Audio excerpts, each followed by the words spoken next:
Are you okay? I don't know. Okay, did you call the police yet? Yeah, I did. I'm gonna call an advocate and you can tell us both at the same time, okay? Hey, Sarah, your dad told me that you need help. So, is there anything that I need to do, or...? Just focus on getting better. With an advocate on your side, you're never alone. Today's the day! And look who I just met. Hey, Dad. You deserve a worry-free recovery. You deserve an advocate. This is the Monty Show, the truth in sports talk streaming. When you want unbiased opinions about your favorite team without the spin, all you have to do is find the Monty Show, streaming live and available 24 hours a day, 7 days a week on YouTube. And now, here's Monty. Hey, the Monty Show, Monday, November 11th, 2024. Listen, I got to be honest with you. When I say 2 weeks from today, I'll be playing golf at the Plantation course at Kapalua. Hell yeah, you won't. Everybody ain't able, but the Monty Show is. Hey, good morning. Good to see you, as usual. It is 6 in the morning, and I am fired up for this show today. I got to be honest with you. Well, there's nothing to talk about. So I am. There's nothing to talk about show, today. So we don't have anything to talk about. I am ready to go on the Monty Show, presented by the Advocates at theadvocates.com. The best injury attorneys in the business. Got into a situation on the golf course where an injury attorney might well have been needed. We'll tell you that story today. You've been in an accident? Some jackwagon hit you with a golf ball? Get to theadvocates.com. Talk to an injury attorney 24/7, 365 at theadvocates.com. And the best part is you never reach into your pocket to pay the advocates. In fact, you don't pay the advocates unless and until they win your case. Welcome to I Told You So Monday on the Monty Show. You asked, we deliver. This BYU football, holy war with Utah, absolutely lived up to it. And yes, I want to talk about the game. Yes, I want to talk about everything that happened on the field and what this means to the Big 12. But we need to talk about Utah Athletic Director Mark Harlan. And Mark, I'm talking directly to you. This is a big deal. And I understand that there was a fine issue. Doesn't mean a thing. The cash doesn't matter at all. Mark, you're better than what we saw you put out there early Sunday morning, late Saturday night.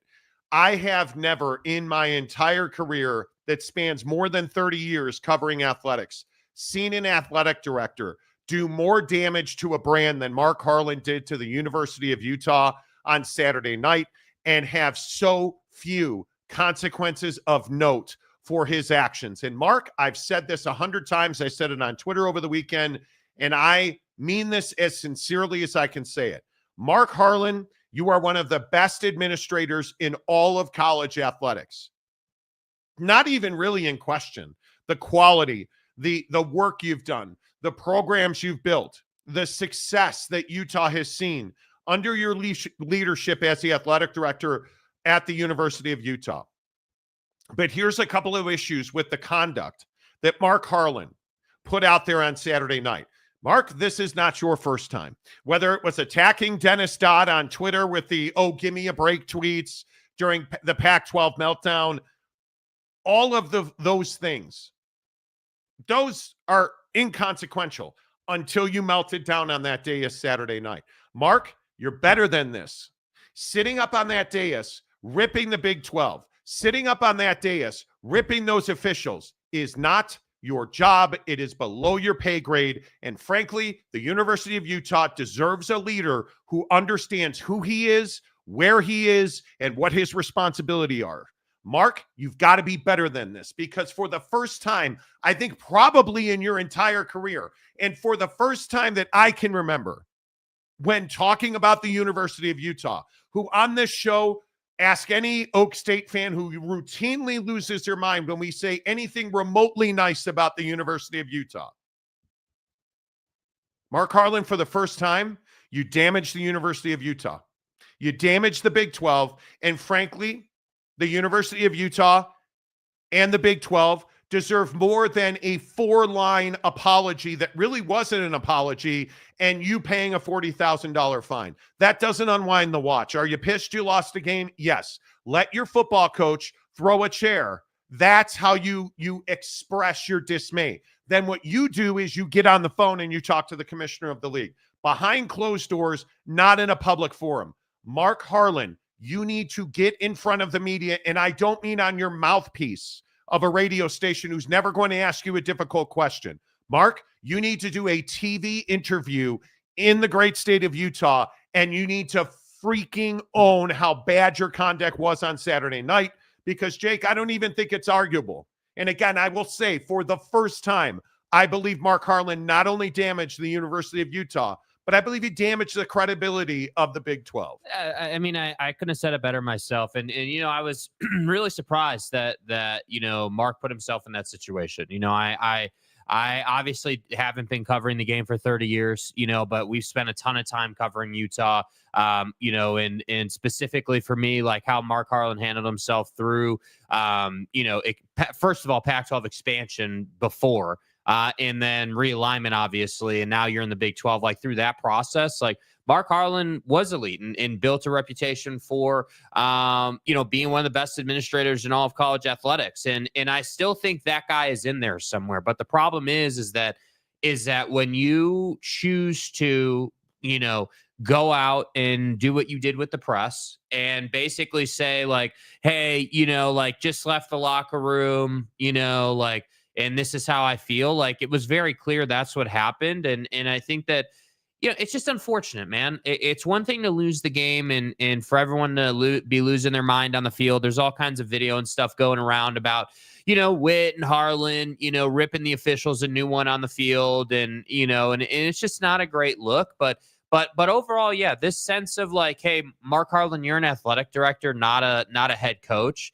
And frankly, like you're the guy that's supposed to go and have the conversation with Brett Yormark and you know, kind of handle all of this behind the scenes like you did before. I just am really surprised that that's how you chose to go about it. And I understand you're a human being, man. I understand emotions get the best of us sometimes, but unfortunately, you're paid to not make that mistake. You're paid to represent the university and represent the Big 12 in a certain way. And you didn't do that. And that's unfortunate. Huge mistake. Huge mistake. And let's show you what we're talking about if you missed it. I think it's really important to deliver context. I think it's really important to understand. Obviously, we are talking about the Holy War. It was passionate. It was a hell of a football game. Completely lived up to it. Absolutely why I told you all last week, really for the last 2 weeks, it's the greatest rivalry in college sports, bar none. It is the emotion. It is the absolute vitriol from one side to the other and vice versa. It is just, it's everything you want in a major college football game. It is so special. And it was sullied by the actions of Utah Athletic Director Mark Harlan after the game. Here's what should have happened. Kyle Whittingham handled himself, I think, perfectly right here. Yeah, I couldn't get that last stop and we needed it, unfortunately. That's kind of been the story for several games. We play lights out and just can't get that one last stop. Thank you.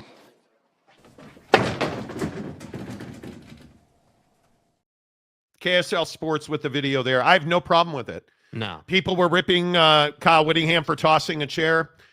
He just lost his fifth game in a row, I think. Mm-hmm.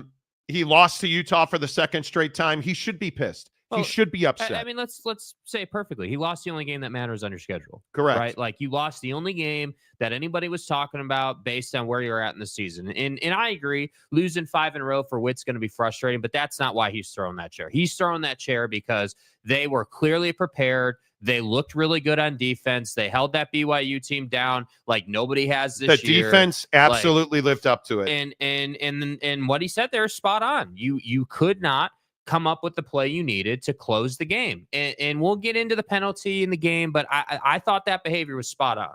Yeah, I think what you saw in that presser from Kyle Whittingham, not just the loss, the way it went down, his frustration with the officials, Kyle Whittingham handled himself with dignity and class after that game. His comments about Brant Keithy, who it's just so disheartening that Brant Keithy got hurt again and is out for the year. It's been the story of this season that you've had so many great Utes have their careers come to an end through injury. It's hurtful. And you look at how the head coach at Utah reacted to that, totally understand it. And then Mark Harlan completely, lost himself in these comments. This game was absolutely stolen from us. We were excited about being in Big 12, but tonight I am not. We won this game. Someone else stole it from us. Very disappointed. I will talk to the commissioner. This was not fair to our team. I'm disgusted by the professionalism of the officiating crew tonight. Thank you. Yeah, it is horrendous. It's the worst, one of the worst things that I have ever seen an athletic director do. You took all of the focus off of the football game. You took all of the focus away from, you took all of the influence away from your storied, historically good head coach. When an athletic director in a power conference met with the media after a loss, not to announce the firing of a coach, not to whatever, I can't even think of a reason an athletic director would go up to a dais like that. Right. It is a breach in ethics. It is a breach in responsibility. And then to go after the Big 12, because all this does is perpetuate this notion that Utah does not want to be in the Big 12. And again, what did we get on Twitter over the weekend, Sunday morning, Sunday afternoon? Oh, they should have gone to the ACC. And Ute fan talking about how Utah was going to the ACC. Utah was never going to the ACC. Yeah. There were two options, the Big 10 and the Big 12. And I can tell you straight away, it's on the channel. Go watch it. The University of Utah respected and has always treated the Big 12 with respect. That's it. That's the whole sentence. Always have. I thought always will until Saturday night when Mark Harlan absolutely breached his, what I would call a fiduciary responsibility to represent the University of Utah. Yeah, I mean, I don't think it should be described as he met with the media, because that's not what he did. He did not. I think that what Mark Harlan did is, if you look at, so the game ends and we have all this miscellaneous, and I didn't get any of it because it's pretty low quality stuff. Like it's very loud, very it's post game on a football field. But like there's all this video of Mark Harlan like going after this official and pointing his finger while the official is making an on mic announcement in the stadium. Yeah. Talking about unsportsmanlike conduct against Utah. The game is over. Mark Harlan standing there pointing his finger and yelling at him. It is completely unprofessional. And then not only to do that, then to go to the locker room, then to leave the locker room and go to the dais, it's unacceptable behavior. Yeah. And a $40,000 fine does not quite cover it. Here's the statement from the Big 12 right here, fining Mark Harlan. I don't know what other choice did the Big 12 have? None. There is nothing you can do but to fine him. $40,000. If I'm a Utah fan, I am starting a GoFundMe and I am paying that fine for him. And if he doesn't want it, I'm donating it to the Crimson Club. Yeah. Okay, $40,000 is nothing. It's nothing. What Mark Harlan did was so much more than damage himself. If Mark Harlan had damaged himself, this wouldn't even be a discussion. Well, and I think to that point, the part at the bottom there, the second paragraph, Mark's comments irresponsibly challenged the professionalism of our officials and the integrity of the Big 12.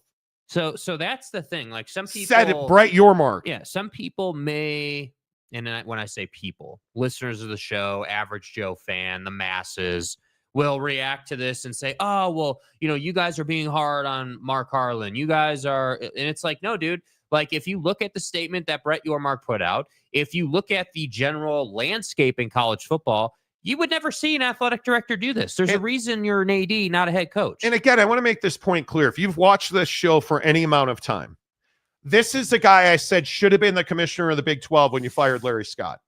This is a guy I've told you on the show is one of the best athletic directors in the country. And until Saturday night, he was. I can no longer say that because he has not handled his responsibility. This was, what did you just, we were playing golf together yesterday. Mhm. What did you describe this as? I mean, I out of character. My initial reaction was, hey man, like this is not who Mark is. This is out of character. Like I would not expect this from Mark Harlan. It's not who I've known him to be. Like, and then, as I said to you then, I'll say to you now, this isn't, unfortunately, that's just, you didn't just lose yourself in a moment. It was fine. and I have to say, I forgot about the Dennis Dodd thing. I did. Like, It was fine until I expected Mark Harlan to come out and issue a blanket apology. I messed this up. This is my fault. I should never have said that. This does not reflect the University of Utah. This does not reflect the football program. I made a mistake here. I thought that's what he would do.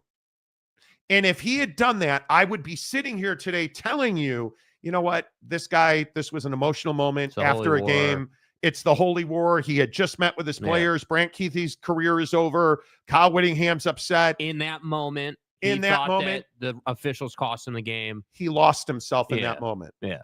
Listen to his apology. That none of that happened, because what did Mark Harlan do? He issued a statement. Just put it on paper. Nah, I'm not going to go on TV. Again, I have said this, and this is not unique to Mark. I hate this process. I hate that dudes, whether it's an AD, a head coach, whoever, I hate in sports that we do this. We're more than happy, Mark, to after the game go and meet with the media and rip the officials and rip the Big 12 and again, not trying to be mean, but act childish, because that's what that was. Not childish. He acted unprofessionally. Yeah. His conduct was beneath his position. Yeah.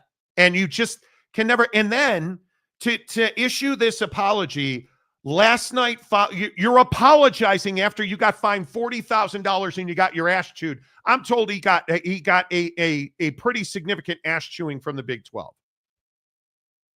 So all that went down, and then you issued this apology. This apology, that's not an apology. You opened your apology with, I made clear my feelings related to the game officiating. Mark, you should have never said 2 words about the officials. Frankly, you shouldn't have said 2 words, period. However, I recognize that there are more appropriate times and avenues to express those concerns. Not, I should never have said that. Not, I used the wrong language. Not, I lost myself. There were more appropriate times and avenues to express those concerns, and I accept the consequences for my decision, which, frankly, there are no consequences here. Yeah. I respect Mark Harlan.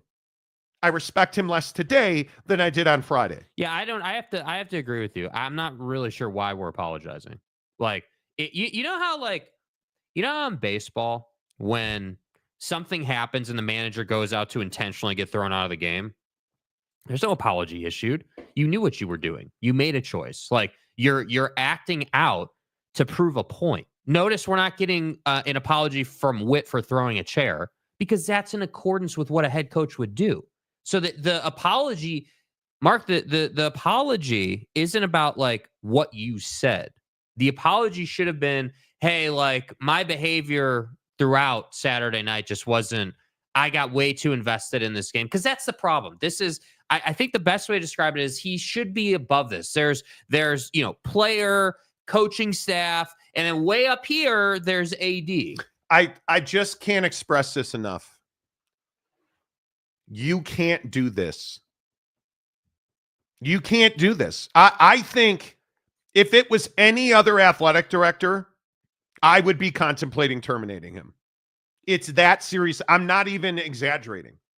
But this guy, I don't even know how to just, you guys just, I will probably think I'm kissing ass, or I don't really care what you think about me or my opinion.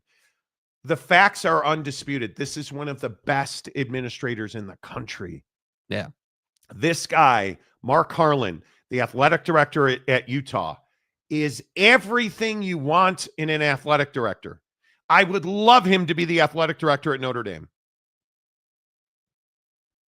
But now you got to set this right. But how Mark can you do Harlan, that? he needs to go on TV and he needs to completely walk this back. Period. Done. End of story. Don't go on your local mouthpiece radio station. Nobody's listening, dude. Don't go do an interview with a newspaper. Go on. I would, if I were Mark Harlan, frankly, I would go on SportsCenter. I would go on ESPN. I would go and do the talking head shows. And I would say, I need to get this out. I am really sorry for what I said. It was a huge error in my part. I got lost in the moment. I disrespected my university. I disrespected the Big 12 conference, and there's no excuse to be made for that. No, what Mark Harlan should say is no call in a game merits the words, the language, and the vitriol that I lobbed at BYU, the disrespect of their players, their coaches, and their football program. The disrespect of everybody who works so hard to build the Big 12, everybody at the University of Utah, from the groundskeeper to the linen washer guy, I disrespected all of them. I took them all for granted. I took my job for granted, and I apologize for that. And by the way, I think it's a really good point. In his apology, he does reference BYU. So it's on his mind. He's hearing about it. That's the thing. And you guys, again, and then we got to talk about the game. Yeah. I want you to understand what Mark Harlan did is unforgivable. There's no fixing this, but he's got to try. BYU won that football game. It was not taken from you. It was not stolen from you. There are calls in every football game. The biggest issue here is you wanted to lay the blame at somebody else's feet. And you disrespected everybody by doing it. And I just will continue to tell you, this is not an apology. You don't open it with, last night following the game against BYU, I made my feelings clear to the game officiating. My feelings related to game officiating. This is one of the damage that Mark Harlan did to the University of Utah is they will never recover from that. The University of Utah will forever be disrespected and unappreciated in this conference. And have they earned that? They have a reputation now. Yeah. Now you have earned that reputation. Yeah. Now you have a reputation. And somehow, some way, the athletic director is responsible for that. Yeah. And the only way to fix it is by winning football games. That's it. Don't talk, just win. It has never been their fault. You have never heard a Utah official say we're going to dominate this league. You've never heard a Utah official disrespect the Big 12. You've never heard Kyle Whittingham, any of his coaches, Morgan Scalley hugging Jake Retzloff after the game, which pissed off so many Utah fans. Which I just don't understand. You've never heard anybody at the University of Utah disrespect this league until Saturday night. And now you just validated all the hyenas out there who said you guys hate the Big 12 and you're only here because the Big 10 wouldn't let you in. Now I can't say I disagree. Yeah, I think the fallout from the Holy War is something that, I think wasn't talked about a lot. And obviously, last week, nobody, when you're talking about the Holy War and previewing it and thinking about how it's going to go down. And, we talked about the emotions. You talk about, why it's the best rivalry in college football and likely, a top 5 rivalry in all sports.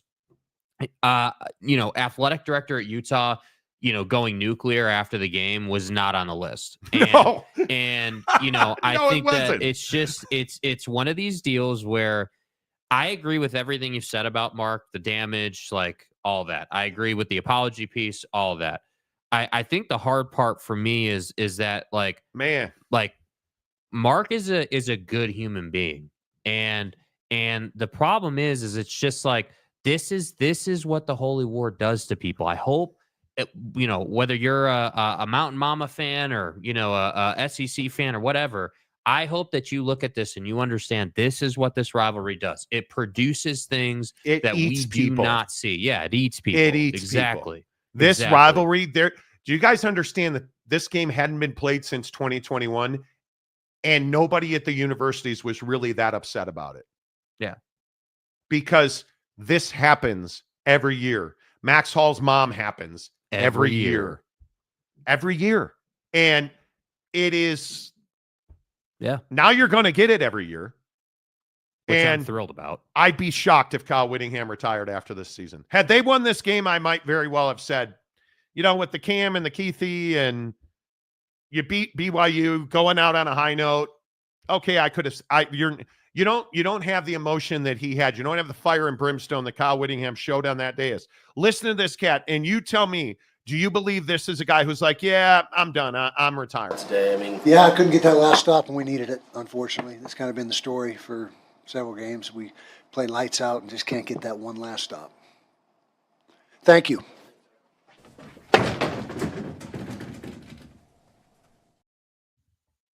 Yeah, he's retiring. He's lost his fire. Yeah, dude, he's done. Yeah, He doesn't love the game anymore. Right, yeah. Just stay hard. He's going to go hang out with his wife. Yeah, That guy's not retiring. no big deal. I'd be stunned. I could be wrong. I don't know Kyle Whittingham. The people at Utah tell me he's not retiring.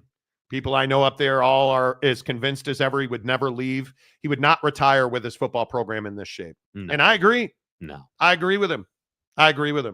All right, let's get your comments in here. Your reaction to Mark Harlan, the athletic director at Utah. Your thoughts on, is damage the right word? Well, I think certainly it's hard to measure the damage done to the Big 12 or the school itself. I think. Oh, I don't think it is. Well, okay. You think it's hard to measure the damage that was done to Utah? He's just he's hurt the image of the Big 12. He's hurt because we don't really. I mean, you get moments like this out of head coaches in the SEC, but you don't hear from athletic directors in the SEC. You just don't. You couldn't tell me who the athletic director at random school is in the SEC. That's they're just ghosts. They do their job. You don't hear from them. They're super disciplined. That's just how it works. And I think that to me, the Monday following this incident, to me, the biggest thing is your reputation for Mark Harlan personally, and then the reputation of the school and the Big 12. Oh, I don't think there's any doubt that when you turn on the college football talking heads today, they're going to be talking about what Mark Harlan said. And they're going to be talking about Utah. And sadly, we're talking about Utah and not BYU because of what Mark Harlan did. That's the saddest part about this. Yeah. Is that BYU is undefeated and is going to have to lose 2 of 3 games left on their schedule in order not to make the college football or not to make the Big 12 championship game. Yeah. You understand now that they've essentially clinched a spot in the Big 12 championship game as long as they win 2 more games. Let that sink in. Yeah. And Mark Harlan's a bigger story today than BYU football. Mm-hmm. It sucks. It sucks. That's what I'd say. Okay, let's get some of your thoughts in here. Lopes fan Gabe, good morning to you, sir. Hello. Monty and Jack Casuals. That's right. The Monty and Jack Casuals. Yeah. Okay. Nice, That's dude. exactly right. Nice. Good to see you, my friend.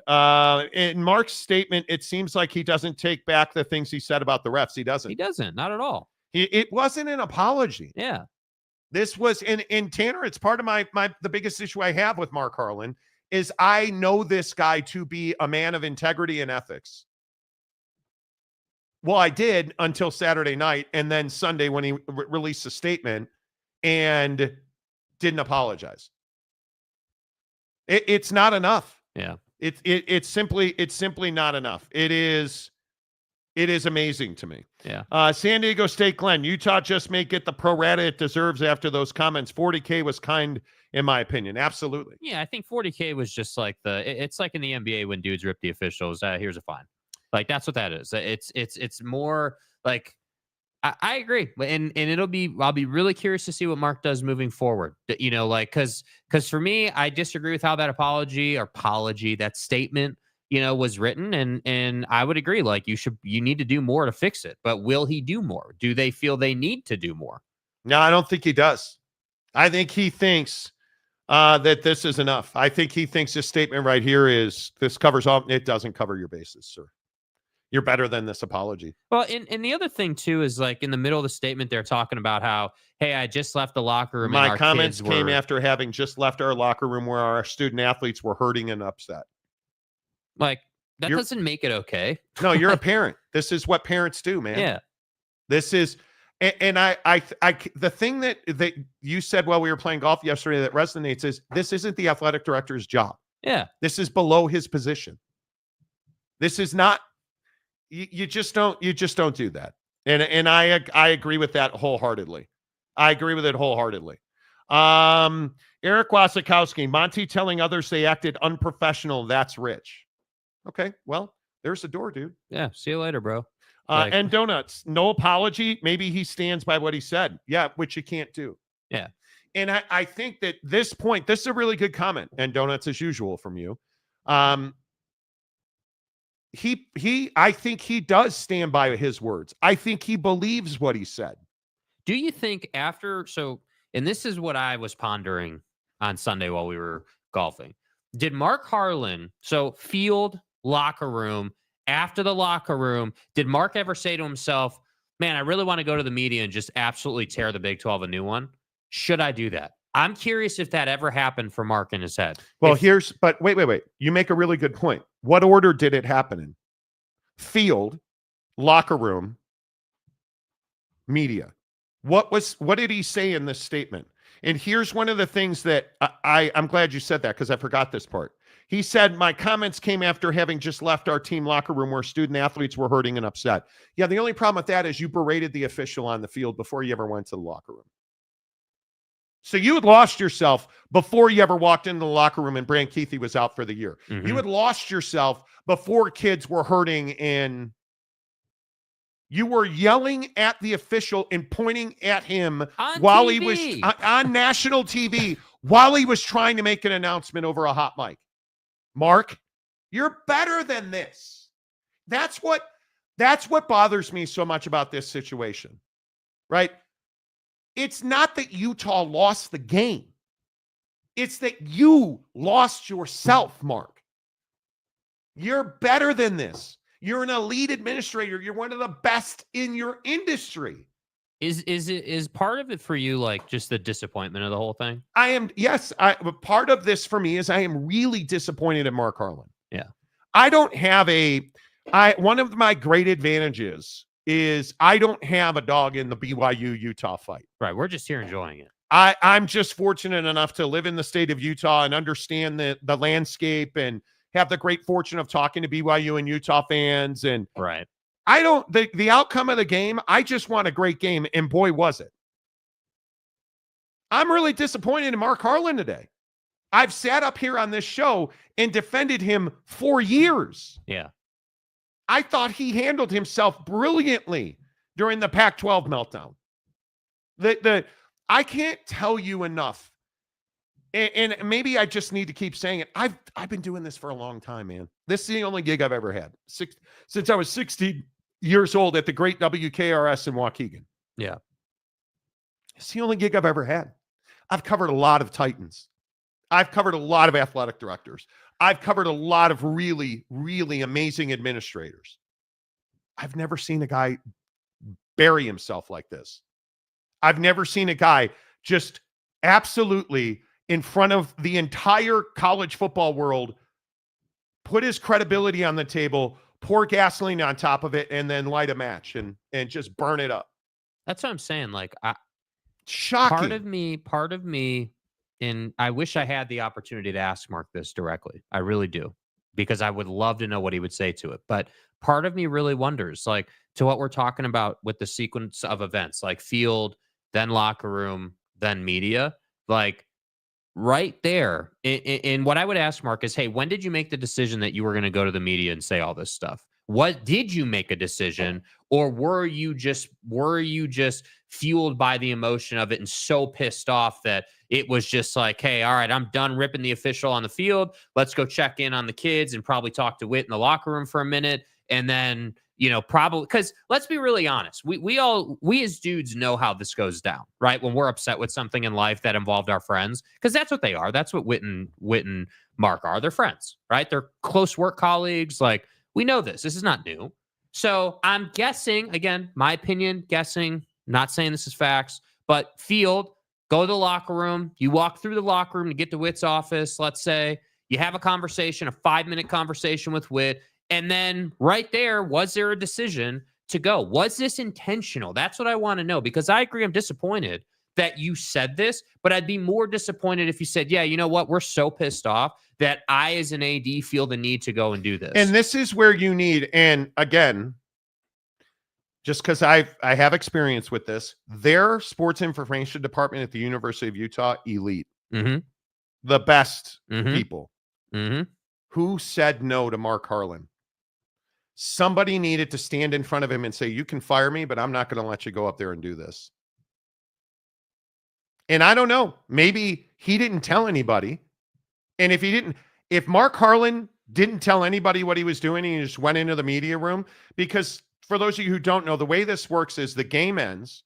The media comes, it's a pretty good journey at Rice-Eccles Stadium. From the press box, you got to take elevators all the way down, and then you go into the press room.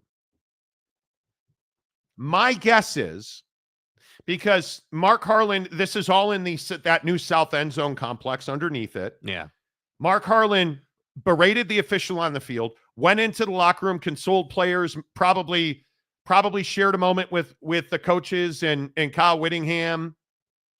And my guess is everybody in that locker room and in that coach's room were bitching about those calls. Yeah. They were upset about the holding call. They were upset about and Mark was like, you know what? You're right. And then he probably either said in his mind right there, I'm going to go do this, or walked out of the coach's room because it was like, I got to go meet the media. I got to go do the press. And that may have, I don't know how the process went. My guess is Mark Harlan never went to his people and said, I'm going to go meet with the media. No, it was too fast for that to have happened. I think so. And so I'm not trying to take this too far. I would suspend him if I were the University of Utah for the rest of the calendar year. You were fined $40,000. You're suspended for the rest of the calendar year. I think he did enormous damage. Just to put that into perspective, because there's some sticker shock there. The rest of the calendar year is like, what do we got? 5 weeks left. I mean, and the guy's taking PTO for 2 of those weeks already. Like, you know, so it's not, you just don't do this. Yeah. You just don't do it. And I am shocked. I'm truly sitting in front of you, and this is not hyperbole or exaggeration. I am stunned he did this. I am stunned by it. Yeah. Tanner Plummer, ladies and gentlemen, the program that's supposed to run the Big 12, dude. Yeah, eye patch. Fact is, nobody wants to win a game like that unless you're a TDS fan. Win a game like what? Here's the other part of this, Utah fan. You got beat. Yeah. BYU's a better football team than you. Yep. There were so many missed calls during the game. That call at the end of the game, the holding call, was absolutely, unquestionably a penalty. I don't want to hear, well, you can't call that there. Sure you can. It's a penalty. What do I always say with the Chiefs? And this is the point I was making on Twitter and in our members only group. Oh, you can't call it there. Can't call it there. Can't call it there. Well, how could they not call it there? The penalty you committed had a direct impact on the play. And it was an egregious penalty. Like, he tugged him down. The DB got beat.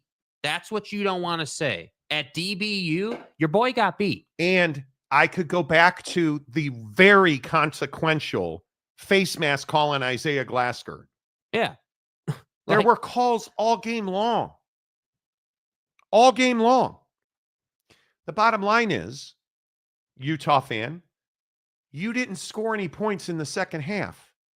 As usual, BYU, as they have shown this entire year, Jay Hill and his defensive staff were elite at halftime adjustments. He got beat by a better football team. And I'd also remind you, is that where the game ended? They called the holding, and then they came on and kicked a field goal. Farron, who's been automatic this year, just came on and kicked a field goal, right? There were no other. Oh, wait, that's right. They marched down the field on you. The penalty didn't lose you the game. It's what I say about the Chicago Bears. The Hail Mary isn't what beat you against Washington. Now, is that the play where they won the game? It is. Just letting them walk down the field before the Hail Mary certainly played a role in it. This game, the Holy War, was not lost on that holding penalty. Yeah. Would that have ended the game? Yes. But it was it was either PI or holding. Take your pick. And my point is, you're still the best defense in the conference. By the way, Utah reintroduced themselves. That's the best defense in the conference. Yeah. And yet, Jake Retzloff went down the field. They kicked a game-winning field goal. They did what they had to do on your field, and you don't want to say that. And Yep. I get it. I get that it's an emotional thing. Utah fan wants to blame the officials. BYU fan wants to call Utah clowns. Okay, cool. I'm not really here for the childish sandbox drama with this game out of both sides. I want to talk about the fact that this thing with Mark Harlan happened, and this game lived up to it. Like 100,000% lived up to it. And that's what we should be talking about. We shouldn't be getting, this type of nonsense out of you guys today. Miriam Harmer. I'm getting that name wrong. First of all, good to see you. Never heard of you before. Appreciate you. Welcome listening. to the show. BYU fan here. Sorry for Utah players in the program that Mark Harlan is the story this morning. Exactly right. But for BYU, it's great. Allow our guys to focus on the next game 1 week at a time. Don't want to get ahead of our skis. Absolutely right. With the championship game or playoff talk, go Cougs. You've got to go to Arizona State and win. Yeah. Which is not an easy task. That's the game that should terrify you, is that you got to go to Tempe and win, and that team is tough to beat. That team is tough to beat. Yeah. And Boyd Lake, Harlan didn't wait until the play was over to meltdown. No. And I think this is also an incredible point. You understand why they called. So the official ending the game was announcing the penalty when Mark Harlan was right. The penalty was unsportsmanlike conduct because Mark Harlan was on the field during the final scary ass lateral that was about one throw away from going all the way to the house. I would remind you, Mark Harlan was on the field, which is what drew the unsportsmanlike conduct flag. So it's a really good point. Horatio Hornblower. Even BYU fans are talking more about Harlan than the game itself. Gutsy performance there at the end by the team in the sub-zero ice in Will Farron's veins should be the story. That kid, dude, he's a savage. He is a great kicker. Yeah. I don't know if you're a BYU fan, and I think, yes, let's get into that a little bit. This team now, you guys understand they would have to lose all three not to go to the conference championship game. They've got the hammer on K-State. Another really good performance out of Colorado. I mean, I would assume at this point, because that Colorado defense is playing so well, I'd have to assume at this point Colorado and BYU are going to meet for the Big 12 championship game. Right. And the winner of that game, I think Big 12's only getting one in. Iowa State. It's over. Good season, but it's over. Rocco Becht and that defense have disappeared. Yeah. I think I sat here less than a month ago talking about how Rocco Becht makes throws in moments and spaces that really make a difference for that team. Yeah, those days are long gone. But even with that, though, you still put up 36 against Kansas. It wasn't an offensive issue against Kansas. Yeah, but and again, where's the graphic? I warned you about Kansas this game. I told you this game was at Arrowhead Stadium. Yeah. I think you want to talk about a game that was not well officiated. Good Lord. There were some calls in that. There's bad calls in every game, in every conference. Kansas made plays, and Iowa State did not.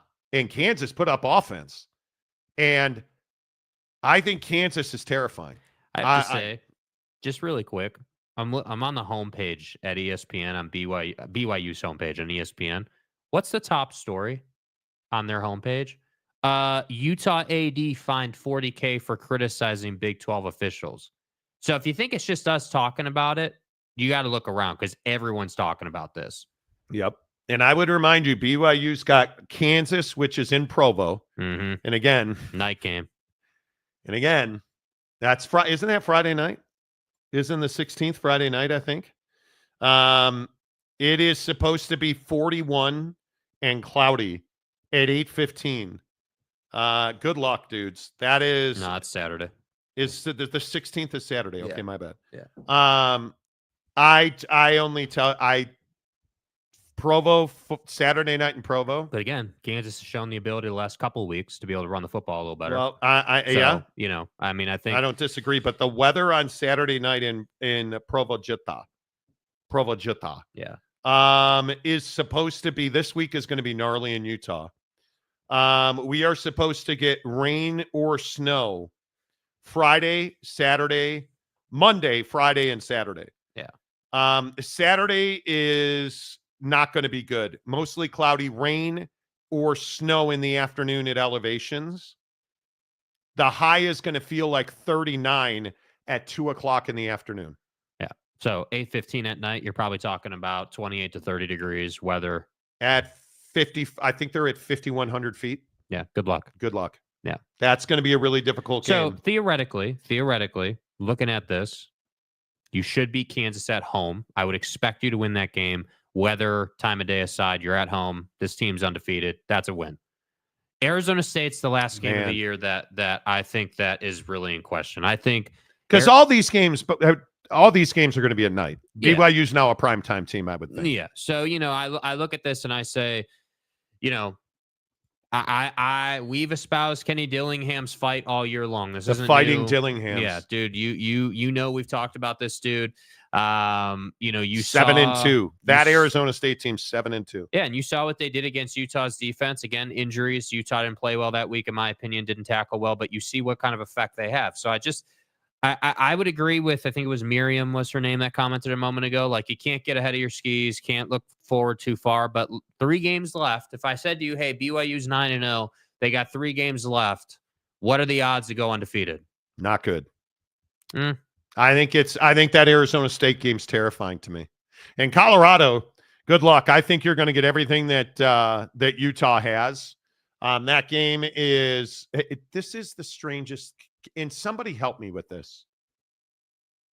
You're playing a 10 a.m. game? Yeah. I thought you said that game kicks off at 10 a.m. local time. Nah, Prime's not disrespected. What? You're it's at least at home for Colorado, right? That game's in Boulder. Yeah, Boulder. Saturday, 10 a.m. What sense does that make? At Kansas, Colorado's got Utah. At Kansas, Oak State. That game at Arrowhead, I'm warning you, that is not an easy place to go and play. It truly is not. Yeah. All right, let's get some more of your comments in here as we talk Big 12 and BYU, Utah.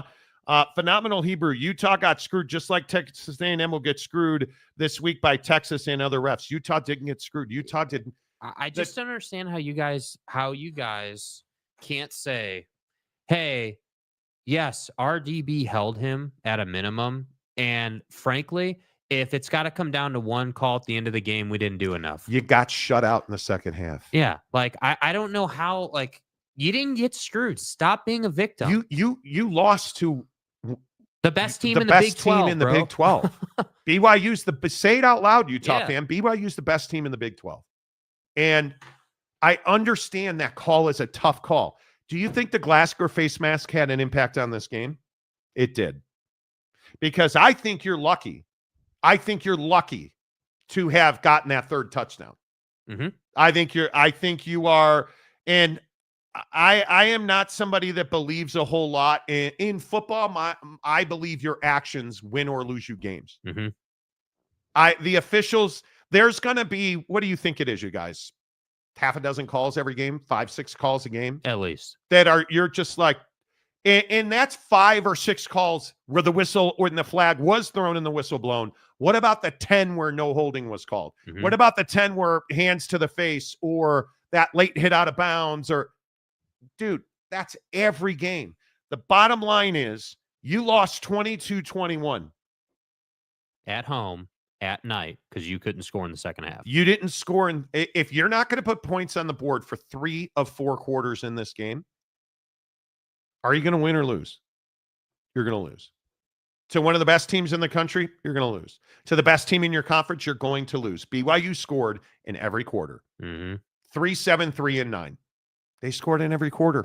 And again, I'll just sit here and tell you Jake Retzloff is my goddamn quarterback. Yeah. That kid makes plays, especially when the game's on the line. By the way, for Utah fan, while we're talking about quarterbacks, are you not thrilled with what you saw to Brandon Rose? Oh my God. Are you not like, hey, like this guy's got talent. This guy, like that's a big game, showing you he can get first down with his legs, showing you he understands the concepts and the schemes, understanding what the defense is trying to do. Like I know that it wasn't like a dominant performance, but by this year's standards, that was really encouraging. And I think McCluskey's the one who said it on this show. If I'm Isaac Wilson, I might be looking at greener pastures. Yeah. Because Brandon Rose has earned that job. He's earned that job. Yeah. In this man's opinion. I think he's earned that job. Mayor McCluskey, there you are. Oh, hey, guys. Gabriel, first time that I am on stream live in ages, and I see early morning drama. Been busy with college lately. Hope you're well, Gabriel. Yeah, good to see you back, Good bro. to see you, guy. Tanner, BYU in Colorado and Arlington, that would be something. That would be amazing. That is the kind of game the Big 12 needs. That is a powerhouse, lot of points kind of game. That game would scare me if I'm BYU.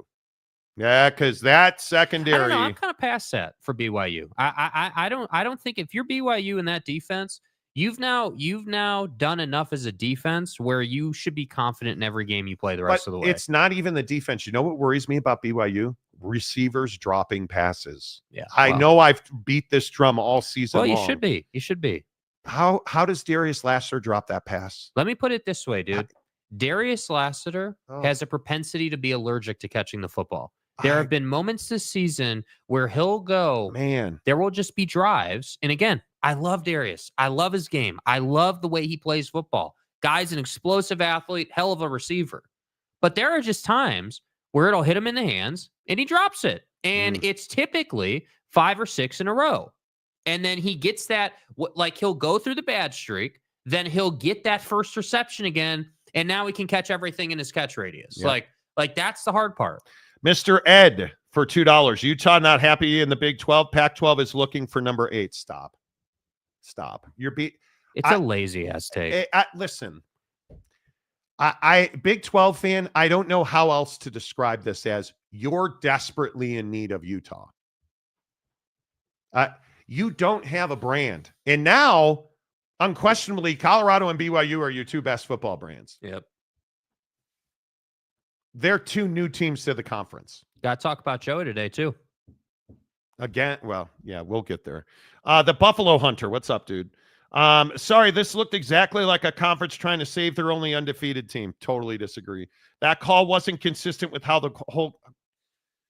God reach Utah fans. I don't know how to tell you this. Because they didn't call it in the first half does not mean they can't call it in the fourth quarter. I don't know how to break this to you, dudes. That's a game situation. The guy almost fell over. I don't care if they didn't call it the entire game. You have an official, and it's and to their credit, BYU fans do love to find camera angles. Yes, they do. Every angle of this play, you see the back judge is standing there looking at the guy. He's grabbed so hard that his whole upper body comes down. It's holding. And no, it wasn't, quote, bump and run coverage. No, it was not. He got beat on man press. And the thing that I don't understand is it wasn't 4th and 1. Why are you up in the guy's jock anyway? It was bad fundamentals. And you can't pull a guy down so hard that you you gave the official no choice. Yeah. But to call throw that flag. How is he? You're asking the official to ignore an egregious penalty, bro. And the other part that Utah fans don't want to embrace is BYU's season wouldn't have come to an end if they'd have lost because Iowa State lost. Would it have made their road more difficult? Yes. Yes, it would have. Mm-hmm. But their season, they're likely going in the Big 12 championship game. Unless they just fall apart. Unless they lose the next 3 straight, they're likely going. They're not going to lose the next 3 straight. So I just totally disagree with you. It doesn't matter. It's a penalty, bro. It's not even close. That's a penalty. David Parsons, you two want to make any Big 12 bowl guesses? I think it's Colorado and BYU for the conference championship.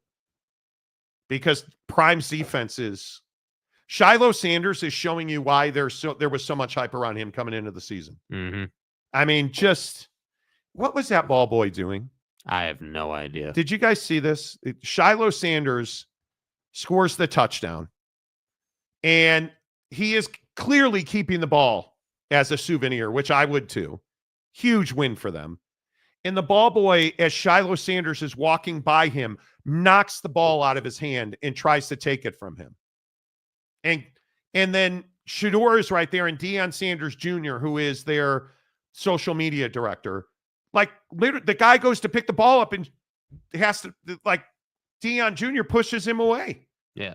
What were you doing? Like, the sidelines are just chaos. Just chaos. Sean Rollins gives a Monty Show membership. Thank you, Sean. Appreciate that very much. Good win for the Arizona Cardinals yesterday, by the way. Geoff, good morning. Morning, fellas. Go Cougs. Big Blue, horses. RES was crazy loud. It was a great atmosphere. This game brings out the worst in fandom. It truly does. The personal animus is not necessary. It takes away from the special rivalry that should be celebrated. Yeah. I agree. Conundrum, Whittingham's a loser. Well, thanks for being an idiot. See, it's stuff like this, and you've been here a long time, dude. Kyle Whittingham's not a loser. And you saying that is absolutely ridiculous. Yeah, that's just a That's ridiculous. comment. Yeah. Isaac Wilson coming to BYU. Yes. He's not going to go sit for another year. No. Because Jake's not going to the NFL. He's going to be back. And I know you guys will be saying that, Gary, don't call me Jerry Bohannon, should be starting next year too. I love how all of you guys have disappeared, and Jake's the best. And where are all the Gary Bohannon fans? You guys and Dion haters are all just hanging out having a loser lunch somewhere where we can't see it. Where are all the people who said, I don't know when you just like Jake because he comes on the show? No, actually, you know why I like Jake Retzloff? Because he's a goddamn good quarterback. Yeah, he is. That's why. Hate Utah, but Rose shows a lot of promise to win them 6. Yes. What a horrendous year for Utah football. The Red Raider, good morning, was not able to watch the Utah game, but have seen several replays of the last penalty. For those that don't want to hear it, it was the right call. Yes, it sucks, but the call was right. I agree. So part of it is we have to be able to separate hardcore Utah fan never admitting that was the right call. Okay, there's a whole group of those people. Great. Go live on your island, stick your head in the sand, cool. But for the people who watch this game and genuinely believe that was the wrong call, I don't know how you get to that place. Like, that to me was one of those calls where it was like, yeah, dude, like I can't, like, there are a lot of calls in football where you can say, yeah, if I wanted to kind of lie to myself and say he wasn't out of bounds, or like we can kind of, massage his heel that. on the white line. Right. Like, there's a lot of those in football. Did Isaiah the ball cross the Glasker, plane? was that a face mask? Hey, did you guys see the Glasker sacks Brandon Rose by the shoulder pad? The problem was his arm his hand hits the face mask on its way to the shoulder pad, and Brandon Rose dipped down through the flag. Did they review it? No. Was it a face mask? Absolutely not. Was it a sack and a really good tackle? Yes, it was. Mm-hmm. I believe Utah went down and scored after that penalty. By the way, if I said to you, hey, if your linebacker while sacking the opposition's quarterback makes contact to the head forcible enough that the dude's head goes down, they're probably going to call that. Yes. It is what it is. Yep. Buffalo Hunter Rose looked great before the coaches quit letting him run the offense. When are we going to get to a place with the Chicago Bears where you stop hurting the quarterback with stupid or BYU or the Aaron Roderick? Bro. That cat makes his play calling is BYU was only in this game the way they were because, dude, run the football. Mm-hmm. Let Jake Retzloff, let Brandon Rose, let Caleb Williams, please let them sow their oats. As somebody that has to deal with freaking Riley Leonard, please let these kids who are really gifted, Brandon Rose, and I'll continue to say it. I know you guys are like, nobody cares. He sucks. Well, he's from Southern California. He's a hell of a quarterback. And he showed you that. Let Brandon Rose be Brandon Rose. Let Isaac Wilson throw interceptions. Isaac Wilson should, and I will go to my grave saying this, Isaac Wilson should still be the starting quarterback at Utah. And you're the reason, offensive coordinator guys at Utah, that he's not. Because you called offense that hurt him, not helped him. Yeah. I hate offensive coordinators who won't embrace the talent that their quarterback brings. Yeah. Let them be that dude. Mike Smith, Mountain Mama. Hi, Mike. I don't know why, but I thought RES was a bigger stadium after they said it was a record attendance night. It's not a big stadium. No, and everyone wants it to be a bigger stadium. And I'm sitting here saying, why do we want that? Did you guys see the parking lots? Did you guys see the streets? Lavelle Edwards Stadium, not a big stadium. Close in the corners, Marty. No. But Marty. No, but Marty's. Yeah. IPF, upper decks, CNS seating. We get it, dude. We get it. Rice-Eccles Stadium is, I think, arguably the best home field advantage on the West Coast. Autzen might have a word or two to say about that. Rice-Eccles Stadium is loud. It is, when it's loud in there, there is nothing like a crisp October night, a crisp November night at Rice-Eccles Stadium in a big game.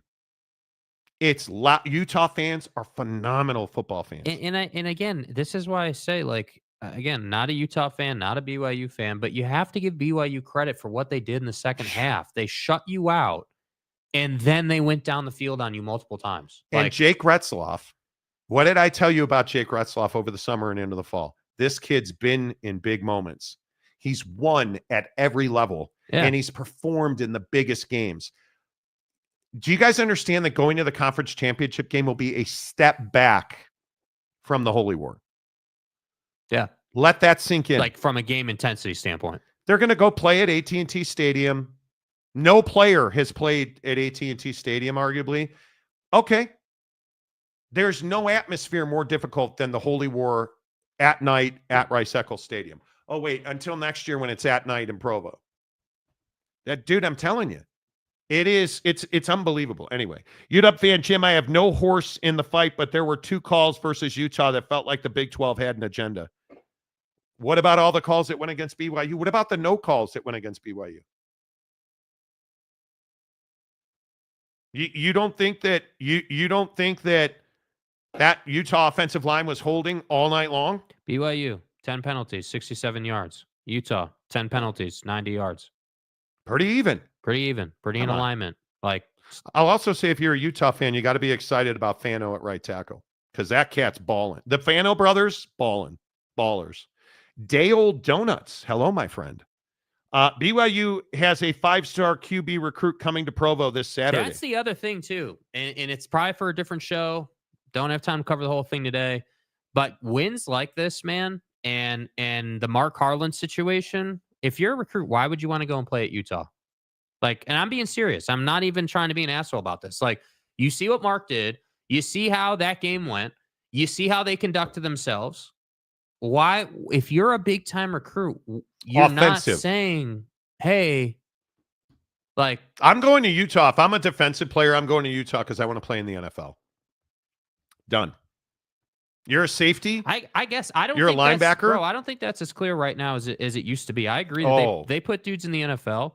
But BYU's got superior defensive talent right now, in my opinion. Oh, I totally disagree. Like, you've got Utah's defense.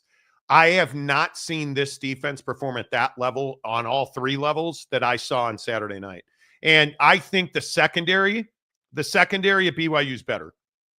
I think the playmakers in that BYU secondary are better. They're just Jacob Robinson continues to be a dog, dude. That cat is a ball hawk, a player. Glasker, Kelly, Taggart, Tyler Batty. My boy, Crew Wakely, who hold on 1 second, real quick. Hang on. Crew Wakely, Jake, what did you say Friday about Crew Wakely? He's going to have an interception and put a stamp on the game. Crew Wakely balled out. The talent in that secondary, you guys at BYU, is better than Utah's. The defensive front 10 are better at Utah. That defensive line, those linebackers, and I love the linebackers. I think Isaiah Glasker is the best linebacker in the conference. Yeah. Clearly was the best linebacker on the field. Karene Reed is a that kid's a stud. Like, my goodness. Yeah, I don't know, man. That kid's a I stud. just think that I don't disagree that if you want to go to the NFL, you can, as a defender, you can go to Utah on that path that is very clear. I agree with that.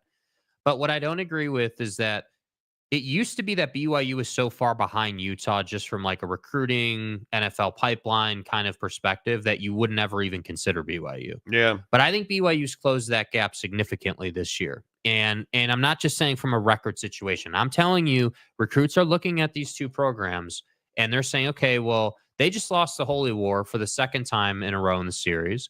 This time at their place, everything that happened with Mark Harlan, everything that happened with Witt, not that Witt did anything wrong, but just like the whole situation. And I do think that that's a conversation you have to have as a recruit. Like what's the culture like? How can I, because if you're a quarterback, you're not going to Utah, you're going to BYU. If you're a defensive lineman, yeah, you're probably going to Utah. But the reality is BYU's putting offensive linemen in the league every single year now. So I think as a Utah fan and in that program, you just have to be cognizant of the fact that the Harlan thing, I think has damaged not just to the conference, but I think recruits will ask about it. I really Stupid. Hello. We won't load the comment. Stupid said that's because James added an upper deck. Right. Yeah. James lives on this show. James lives on. Amazing. Eric in Durham. Pooper in the Cooper, dude. Like, or wait, that came out wrong.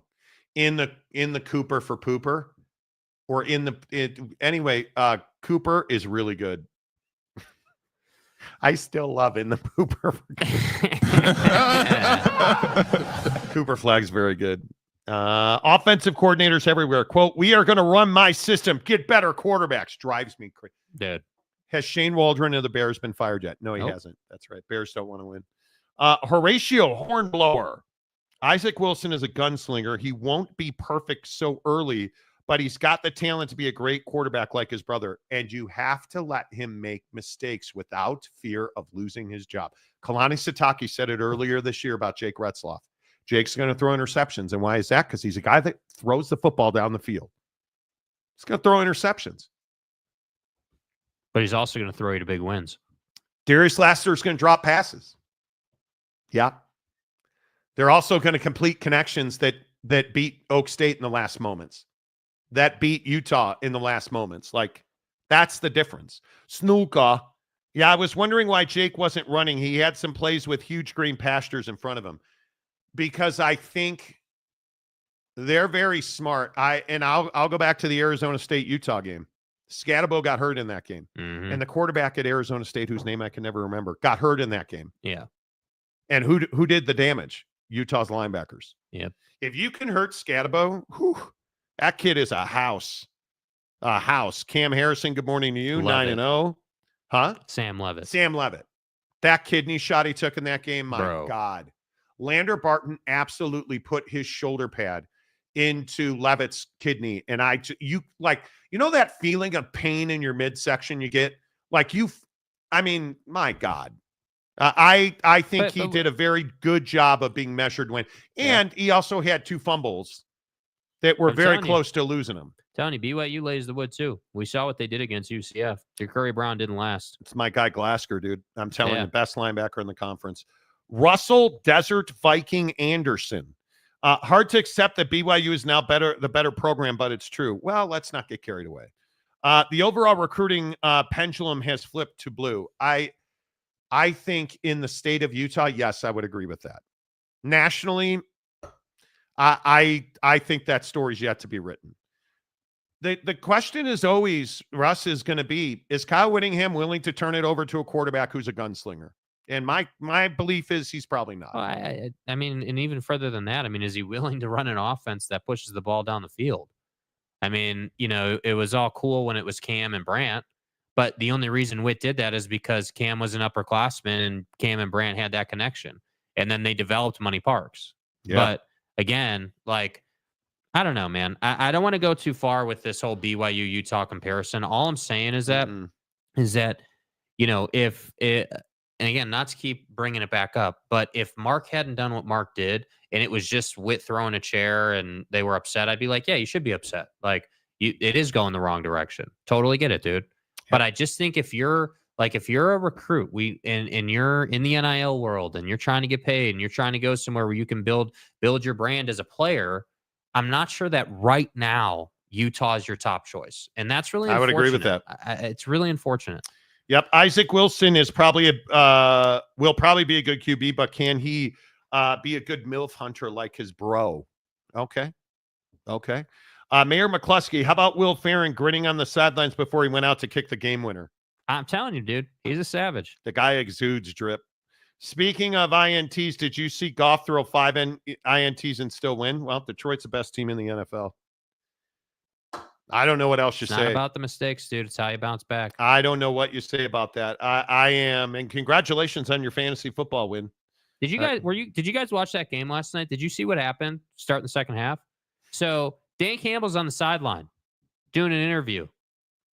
They ask him, "Hey, what does your defense need to do to improve? What adjustments do you need to make or whatever?" What's the first thing Dan Campbell says? Defense has to get takeaways. We got to get takeaways to get back in this thing. First, I believe it was the first play of the second half. Could be wrong. Might have been the second. Stroud throws it out left into the flat. DB picks it off. There we go. Like, and talking about on the broadcast, like we don't really see that. Head coach says it needs to happen, then it happens right out the gate. That's how they got back in it. Everyone's focused on the 5 interceptions. Yep. One of those was the Hail Mary down the field at the end of the half. And the other ones were obviously just straight up. So I just think that the Detroit Lions embody making adjustments. Go out and do what you need to do in the second half. Steely Matt. How was golf yesterday, Monty and Jake? Oh, man. We have a golf story for you dude. coming up in 40 minutes. Bro. I played really well yesterday. Got my new PXGs on Saturday, I think it was, Saturday morning. Yeah, I'm at Jay Taffa getting a clip, and the FedEx guy drops the clubs on my porch 3 hours early. You know how they give you a window? Yeah. I got 3 Gs in golf equipment sitting on my front porch. Certain people didn't answer their phone. What do you mean? I rolled up. Jake did. He came all the way over to my house to get him. I appreciate that. How about my Panthers winning 2 in a row? How about Bryce Young looking like a quarterback? Which I think is huge. Utah lost to BYU. BYU has been the superior team all season. No question about it. No question about it. No question about it. Geoff, play calling for BYU was very conservative until they were going to lose a game. Needed to play more aggressive in the first half, not just the second. Aaron Roderick makes me crazy. Mm-hmm.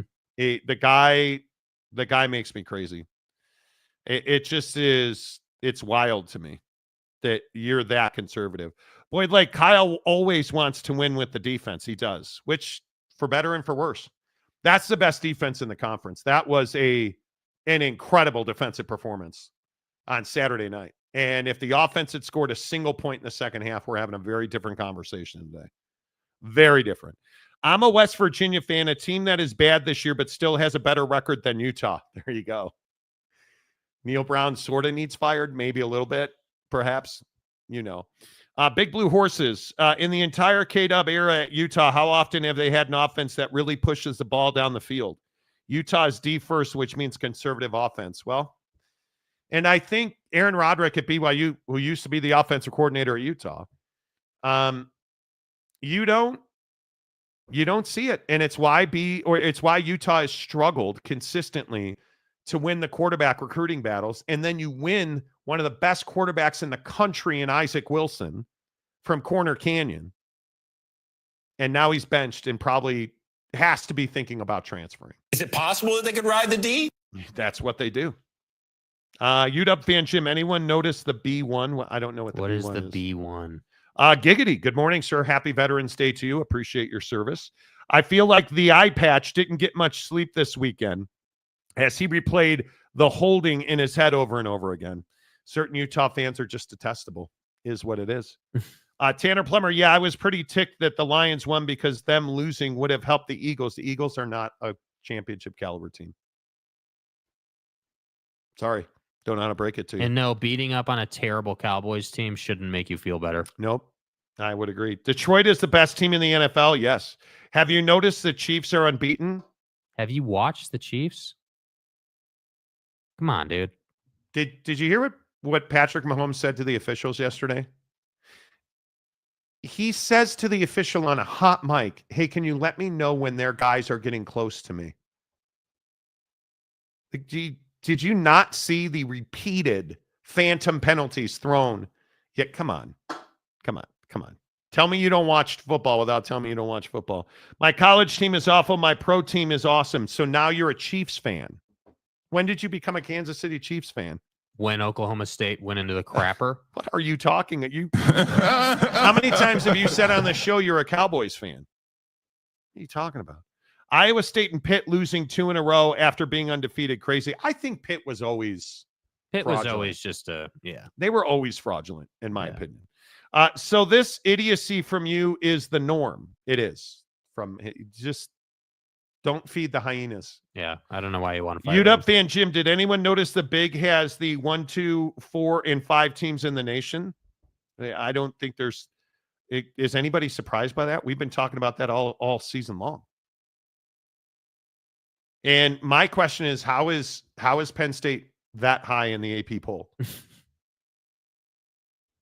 I will never understand it. I will never understand. If you're an Indiana fan, are you not pissed? And I would like to stay hard. I don't know how I do it. Well, I think a lot of it is genetics, my superior genomes, and stuff. I mean, it could be that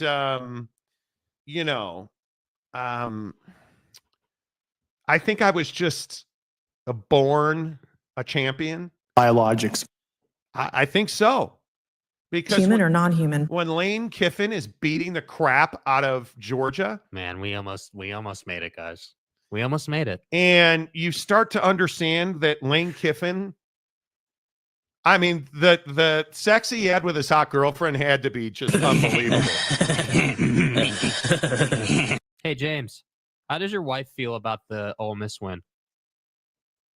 Bro. I mean, I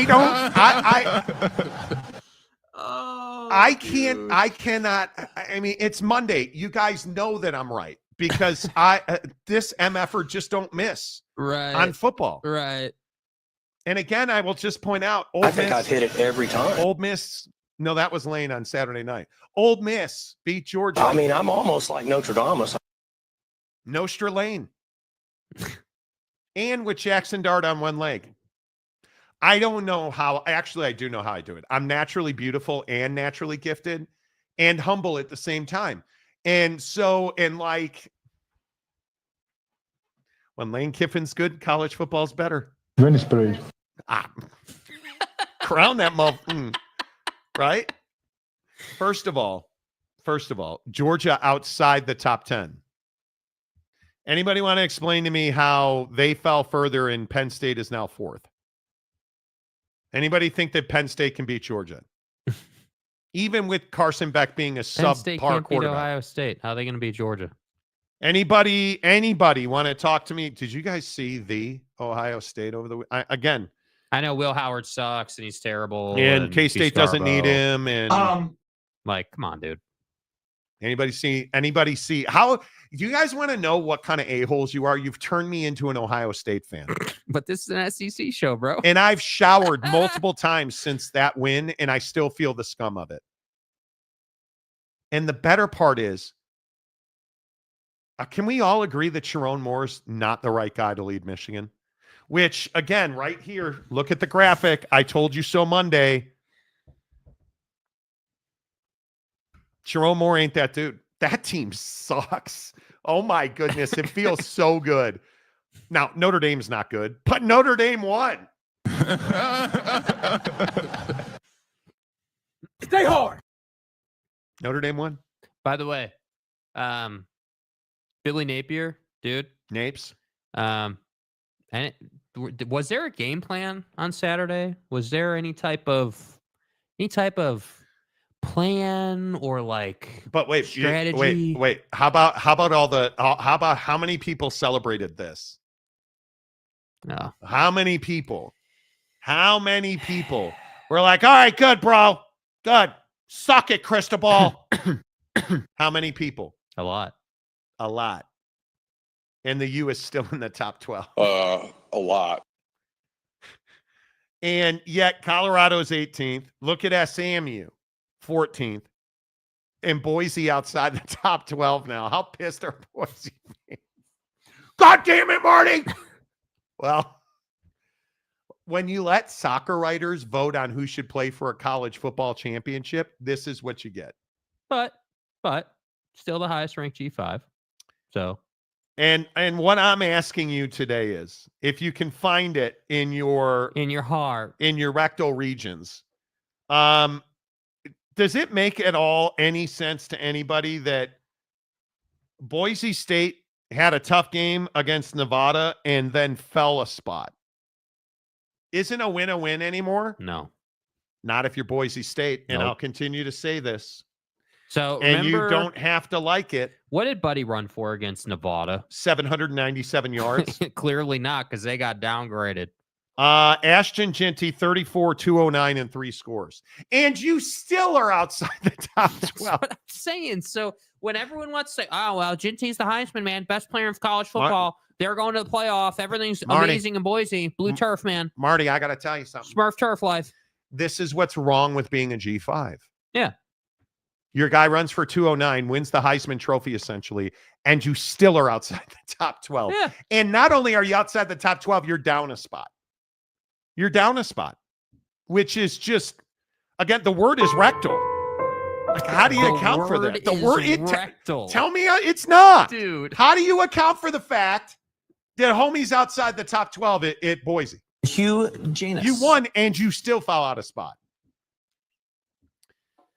Stadium guy James. Oh, dear. I lived in Kansas City for 2 years, so now all of a sudden you're a Kansas City Chiefs fan. I still have an 816 number, so now you're a Kansas City Chiefs fan. The Chiefs are my AFC team. I root for the Cowboys now that I live in Texas. That's called a bandwagon fan. Well, and then, Marty, I was in Oklahoma, and so the Thunder are my favorite basketball team. But then there was that trip, and I got to tell you, this was one hell of a trip. When I was going through Berkeley, I became indoctrinated as a Cal fan. Having fun is the name of the game. And then when I went to Chicago, and, we were Notre. How do you not like Notre Dame, bro? And let me tell you something. I was in Pennsylvania. Those pedos, I know they're pedophiles, but Penn State. Yeah, took a tour of the showers, Monty. They're prolific. So we've gone from Oak State to Baylor, now to TCU, to Kansas City, to Dallas. Yes. I'm starting to lose track, James. Unless I left them schematics for an upper deck on all those stadiums. Can only lead the horse to the roller to get fecal matter. That's all I have to say. F around and find out. Barbecue sandwiches at Buc-ee's. Now, here's the other thing. You guys know on this show that I love Buc-ee's, but I lived in Kansas City for 38 minutes. Let me talk to you about QT. And do you know QT? Let me talk to you about the rollers at QT. Best convenience store in the business. Now, they don't have Buc-ee's brisket. Every day, James, you find a way, dude, to be amazing. I love it when you escalate it too. It's like you get on a roll, dude. You guys ever been to the Maverick? I've had a cougar tail at a Maverick. Some call it a lot lizard. I call it a cougar tail. Two different things, same outcome. Much like the Cowboys in Oklahoma State. Yeah, don't forget to get my book on pedophile priests. Amazon.com. James Goes to Penn State. Forward written by Jerry Sandusky's cousin.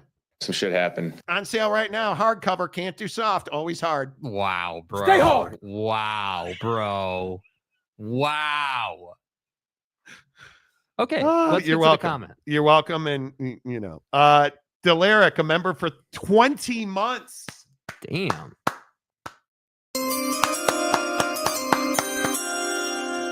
Try to keep up. Cowboys tanking for Hunter or Sanders? Bro, are we starting? again, wait, hold on. I gotta get where the just 1 graphic second is over here. Okay. You go to the top of the list. Okay. Speaking of the Dallas Cowboys, how about Cooper Rush? Man, Dak sucks so bad. Cooper Rush looks like and then Trey Lance and stuff. And the G League, but that's basketball. So like the AFL, Brick Bronnyville and everything. You know. Anybody want to apologize for all your Dak Prescott hating? Yeah, well, Marty, Dak's hamstring decided to leave the chat. What can we do? Is it Dak's fault that CeeDee Lamb is the first football player ever to say he lost the ball in the sun? What are you, an outfielder for the Rangers? Put some sunglasses on, dude. You lost the ball. You lost the ball. That was a touchdown, CeeDee Lamb. Anybody? Do you guys want to apologize for all the Dak Prescott hate? I mean, I'm here to take in your. I don't know. I don't know if I don't quite know how to answer that, to be honest. Oak State James, who's the resident Pittsburgh Steeler fan, like, oh wait. I'm sorry. Who's the resident Jackson? No, not Jackson. I can't remember. Anyway, I've lost track. My point is, Dak Prescott's one of the best throwers of the football in the NFL, and you should be ashamed of yourself, Dallas Cowboy fans, that you were calling for Cooper Rush. Boom. Out of here. You legit said you wanted Cooper Rush over Dak. Bro, listen, Dak's shown he can't do it. Hey, Monty. No, hey, Monty. That's the untrained eye. It is good to be me, and I'm good looking. I used to have a thing for Sherry Cole. Okay, look, dude. What you do in your personal time? Okay, is a hell of a drug. Don't be admitting to felonies. I don't know who Sherry Cole is, but yeah, let's look. Are you? Please tell me, James, that you didn't mean to type Sheryl Crow. God, that would be amazing if that's what. Okay. Let's see. Sherry Cole, Sherri. So the first thing that comes up for Sherry Cole, oh God, is the former University of Oklahoma Sooners women's basketball coach. By the way, God. Can we go back to his comment really quick on how he spelled Cole? Wait, listen? And James, I don't know. Do you script this out?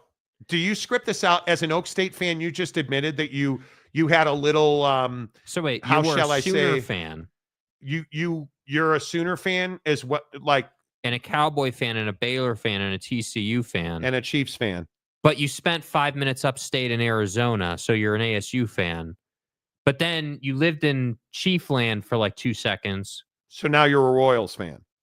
I mean, man. Wow. And you had a short period of forearm strengthening to the Oklahoma Sooners women's basketball coach. Do you script this out, don't you? You use ChatGPT to come up with things to say on this show, don't you? And James, just for future reference, Cole is Coale. Thank you. Like clean coal. Yeah. Is clean coal. Is Cole. And her full name is Sherry K. Cole. Yeah, get it right. SKC. Yeah. Jay Leak. God, I'm terrible at that. Hey Jay, good to see you, buddy. I'm stopping at the J. I'm stopping at the JAY because I'm gonna screw that up. In the pooper for Cooper Rush. Yeah. Yes. Exactly right. That's exactly right. Nice job, dude. That's damn a great right. take. Nice job. Go Balance. I used to hate the Buckeyes, but then the band did a tribute to the band Rush, and now I'm just indifferent. Okay. Okay. Eric and Raleigh, talk about offensive coordinators screwing their own talent. The Cowboys and Dak set the standard for how bad it is. He needs a new team, dude. I would agree. I'm there. Severe. The Big 12 wants to punish Utah, put BYU in the top 5 in the playoff rankings. Well, you know. UW fan Jim, this is the year of the Big 10. The only 5 SEC teams do not have a currently ranked win. Okay, well, see, but the problem is it's fixed. So Lane Train and his hot girlfriend are getting in. Dude, did you guys see Bama? Are we? Bro. Dak Prescott, Jalen flipping Milroe. Did you see that guy run all over them? Man, it brings me no Can joy. Can you put it back on the screen real quick? Just real quick. Excuse me, sorry. Yeah. Can we Sorry, first stay excuse on the me. controls? I know. Excuse me, pardon me. Yeah. I want to drive. Okay, there you go. Did anybody see my guy, Jalen Milroe? Your guy. Just absolutely. And you know what the thing is? He restored my dignity by absolutely beating the hell out of Brian Kelly in the rain in Death Valley. Baton Rouge was amazing. What were they up? Like 21 at the half? Not enough. Like I was here for every Bama score. Ain't ducking, no smoke. I wanted it so badly. Like, honest to God, I needed to spend time with myself in a well-lit room. Oh, who are you, James? 42-13. Jalen Milroe, 109 yards passing, 185 yards rushing, and 4 scores. I don't give a piss about nothing but the Tide, baby. Hey, Garrett Nussmeier, thanks for coming, dude. Appreciate you not showing up again. Brian Kelly sucks. Dude, it brings me so much joy. 42-13 at your place. Oh, it brings me so much joy to see Brian Kelly's head exploding like a Pez dispenser. Oh my goodness. I was definitely here for the iconic Brian Kelly pissed off face on the sideline. Yeah. Dude's about and his to face explode. Is red. Yeah. I love it. Did you guys see that Florida State fired everybody? Again, and I know I'm a conspiracy theory. In the comment sections, I'm curious your thoughts. Do you guys believe? Do you believe? Do you guys believe that Deion Sanders is going to Tallahassee? Yeah. I think Deion Sanders is going to Tallahassee. Mm-hmm. And it just continues to pick up steam. And where there's smoke, there's always fire. And you look at Mike, don't call me Jay Norvell, firing his entire coordinator department. Which, admittedly, give him credit. Like, that's what you should have done. And now Randy Shannon, the former Hurricane head coach, is now the defensive coordinator. Tell me that Prime isn't. Tell me that they are not clearing the way for Deion Sanders in Tallahassee. Come on. I sifted through all that. Come on, man. Yeah. Deion's probably going to be very close to a college football playoff spot. He is probably going to play for a Big 12 championship. Have to run the table to lock that in. Dude, that game against Texas Tech, though, that was a grinded out game, and they did their job. What is Texas Tech doing? Like, what are you? I think, again, is the graphic still up? Hold on one second. Just hang with me, bro. Hang with me. Okay. Yeah. Right. All right. You guys know that defense is about a track meet, right? What did I tell you about Texas Tech and how many Texas Tech fans were in the comments section on Saturday morning? You just hate Joey. No, I don't know Joey. It's not personal. He's not qualified to be a head coach in college football because he has no speed on defense. Cannot keep up. And what did we watch? Time after time after time. The inability. And I thought Colorado's offense, they were absolutely expecting press man, beat off the press. Then when they went zone, it was just a dominant offensive schematic for Colorado. The X's and O's of that win and the way that you have Shedeur Sanders just chewing up Texas Tech. Sensational. It was absolutely sensational. And I don't know how you rectify that situation in Lubbock. I'm telling you, you're not firing Joey McGuire. But in my opinion, I think it is, you are in limbo, you're in purgatory. Let me put it to you this way, just to put this into perspective. Okay, 13-0 after the first quarter. People are like, uh-oh, slow start. What are we doing? And then you went 10 in the second, 21 in the third, and 10 in the fourth. You lost the last 3 quarters of the game 41-14. Like, no, I said you lost the game 41-14. You lost the rest of the game. And you're going to hey, I get it. I get it. Taj Brooks is a stud. I totally Unless get you're it. on the goal line and you're trying to throw it into the end zone. Can anybody explain to me why they didn't just hand the ball to Taj Brooks there? Like the offensive play calling, and this was going to be my point. You're not fast enough. You're not talented enough on defense. I get why you gave up 41. How do you explain away the bad play calling on offense? The bad decision-making on offense? The fact that LaJohntay Webster had 6 for 82 is not surprising to me.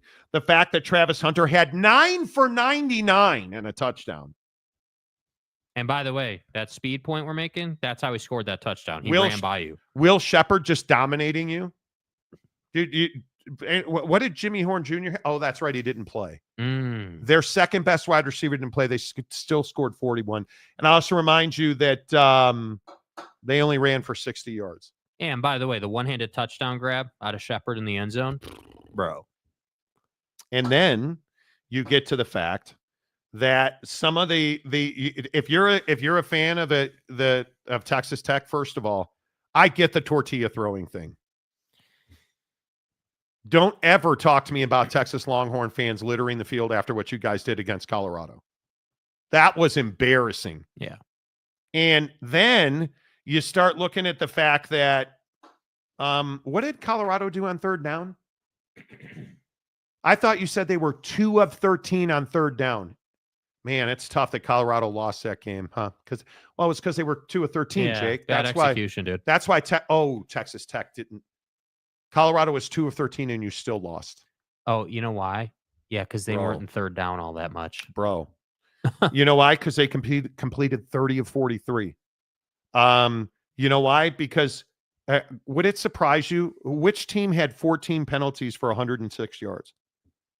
That's got to be the team that lost, right? No, that would be Colorado, who had 14 for 106 yards. Lost. It's inexplicable to me that Texas Tech lost that game. And Joey McGuire will not be held to account because Texas Tech is going to a bowl game. And I just continue and to. That's good enough in Lubbock. It is. Right now it is, but it's not.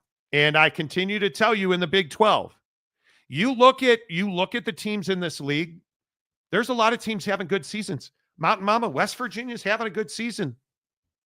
4-2, 5-4 overall, not ideal. 4-2 in the conference. Arizona State, 4-2 in the conference. K-State, 4-2 in the conference, having a good year.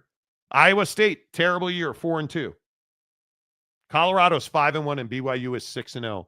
While Oak State, Utah, Arizona, UCF, and Kansas are all below 500. And Casey Dunn still has a job.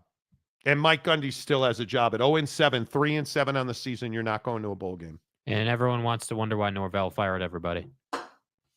I'm telling you, like this league is desperate. And Texas Tech fan, hear me clearly. This Big 12 is desperate for Texas Tech to be good, to be the 8-win, 9-win team right now. This league needs Texas Tech because right now you're a BYU Colorado league. And the other thing I'll say is if Deion Sanders leaves this league, you're in trouble. Yeah, I would agree. Oak State James for $5. Saturday, I went to the TCU campus. What'd you do that for? You're an Oak State fan. It was amazing. I can't wait until next year. PS FSU did what Oak State should have done 2 weeks ago. Huh? I don't disagree. They should have done that long ago. West Virginia fired its DC, played better this past game, but it's only one game. Doubt it holds. I think you got to make a change with Neil. Yeah, who are you? The freaking Browns with Jameis? Right. I think you got to make a change. Neil Brown. Yeah. Neil Brown's got to go. Nobody knows the trouble I've seen. Nobody but Jesus. Okay. Okay. Bro. Nobody knows. That's exactly right. God bless. Exactly right. My Gators are not having a good year on and off the field. Horrible AD, horrible football coach, and a hoops coach under investigation. Ooh. Yeah, I don't know how you bring back Billy Napier. I don't. Well, he's coming back. They gave him a year.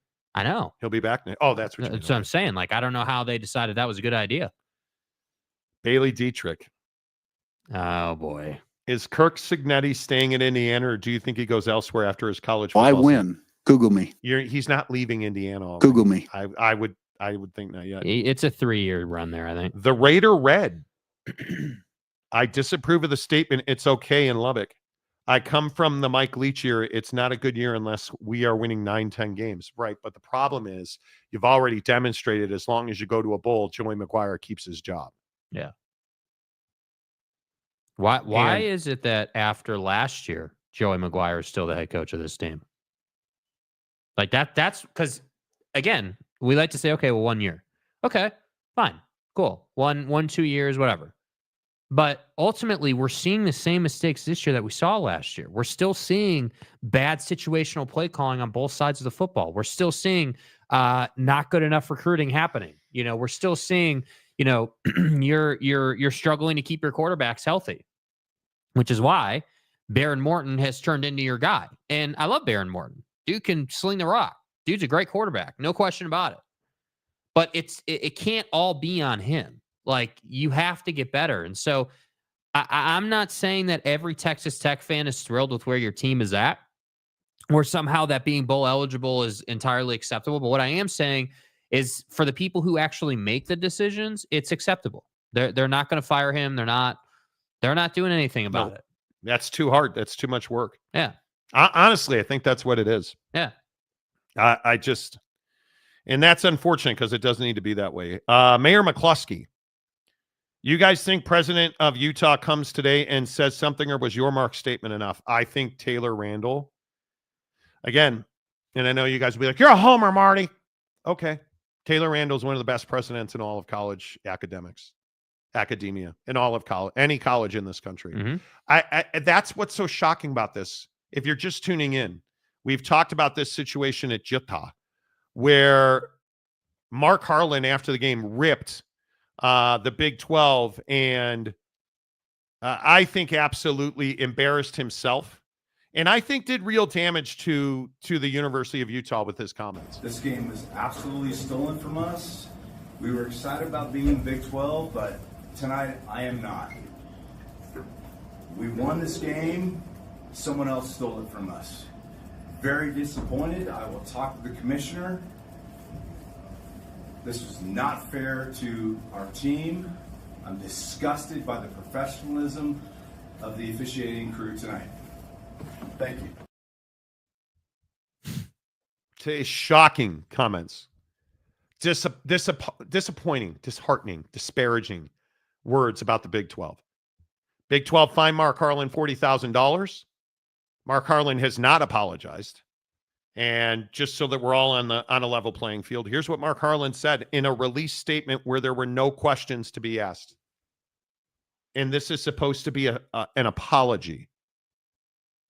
Last night, following our game against BYU, I made comments that were out of line and were not, whatever you would say, unbecoming of an athletic director. No, instead he said, last night against our game following our game against BYU, same thing. I made clear my feelings related to the game officiating. I recognize that there are more appropriate times and avenues to express those concerns, and I accept the consequences of my decision. So I'm not sorry I said it. I'm not sorry what I said. I'm not sorry that I came out of the locker room where our student athletes were hurting and upset. You're not apologizing that you ripped the Big 12. The University of Utah is a proud member of the Big 12 Conference. We look forward to working with our peers to continue and enhance the league. No, what you're saying here is, I'm not sorry for what I said. I'm not sorry that I said or what I said. I'm only sorry that I got caught. And when I said it, I recognize there are more appropriate times and avenues. Well, here's the problem with that. You were on the field while the game was being played, which you got an unsportsmanlike penalty flag for. Then you berated the official on national TV while he was announcing your unsportsmanlike penalty, while pointing at him. And then after the game, you went in the locker room and you claimed that's why you made the statement. No, dude. Mark Harlan, and I said this earlier, so I'm sorry if I'm being redundant. Mark Harlan is an elite administrator. an elite athletic director, one of the best in the business. And this conduct is nothing short of unbecoming and disappointing. And in my opinion, Mark Harlan should be suspended for the rest of the calendar year, but only after he goes on national TV. At a minimum, at least appear on KSL and do a round of interviews with the media who's going to succulent your butthole, because nobody in this town will ask him a tough question. Let's be very honest about that. Nobody here will ask him a tough question. Right. Nobody will say, was that statement you released on Sunday, was that really enough, Mark, to cover the loss and the damage that you did to this program in that conference? Nobody's going to ask him, hey, do you think you did a disservice to the University of Utah, the Big 12 Conference, and Brigham Young with your actions on the field while the game was still going on and after it was immediately over? Did you choose to do that, or had you just lost yourself in the emotions? Either way, it's not good, but I need to know if you made that decision or if this was just you were rattled. And if Mark Harlan was sitting here this morning, I would ask him straight away, Mark, walk me through the timeline of your actions.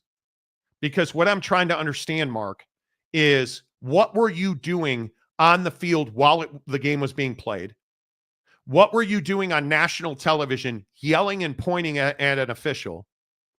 And then what were you doing sitting up on a dais saying that you were cheated by the officials in the conference? The game was taken from us. What were you doing? Because again, you know where this should have ended right here? You know, the guy who handled it perfectly with what I would call the proper intensity. And I have no problem with the way that Kyle Whittingham handled himself in his press conference today. Yeah, I couldn't get that last stop, and we needed it, unfortunately. That's kind of been the story for several games. We play lights out and just can't get that one last stop. Thank you.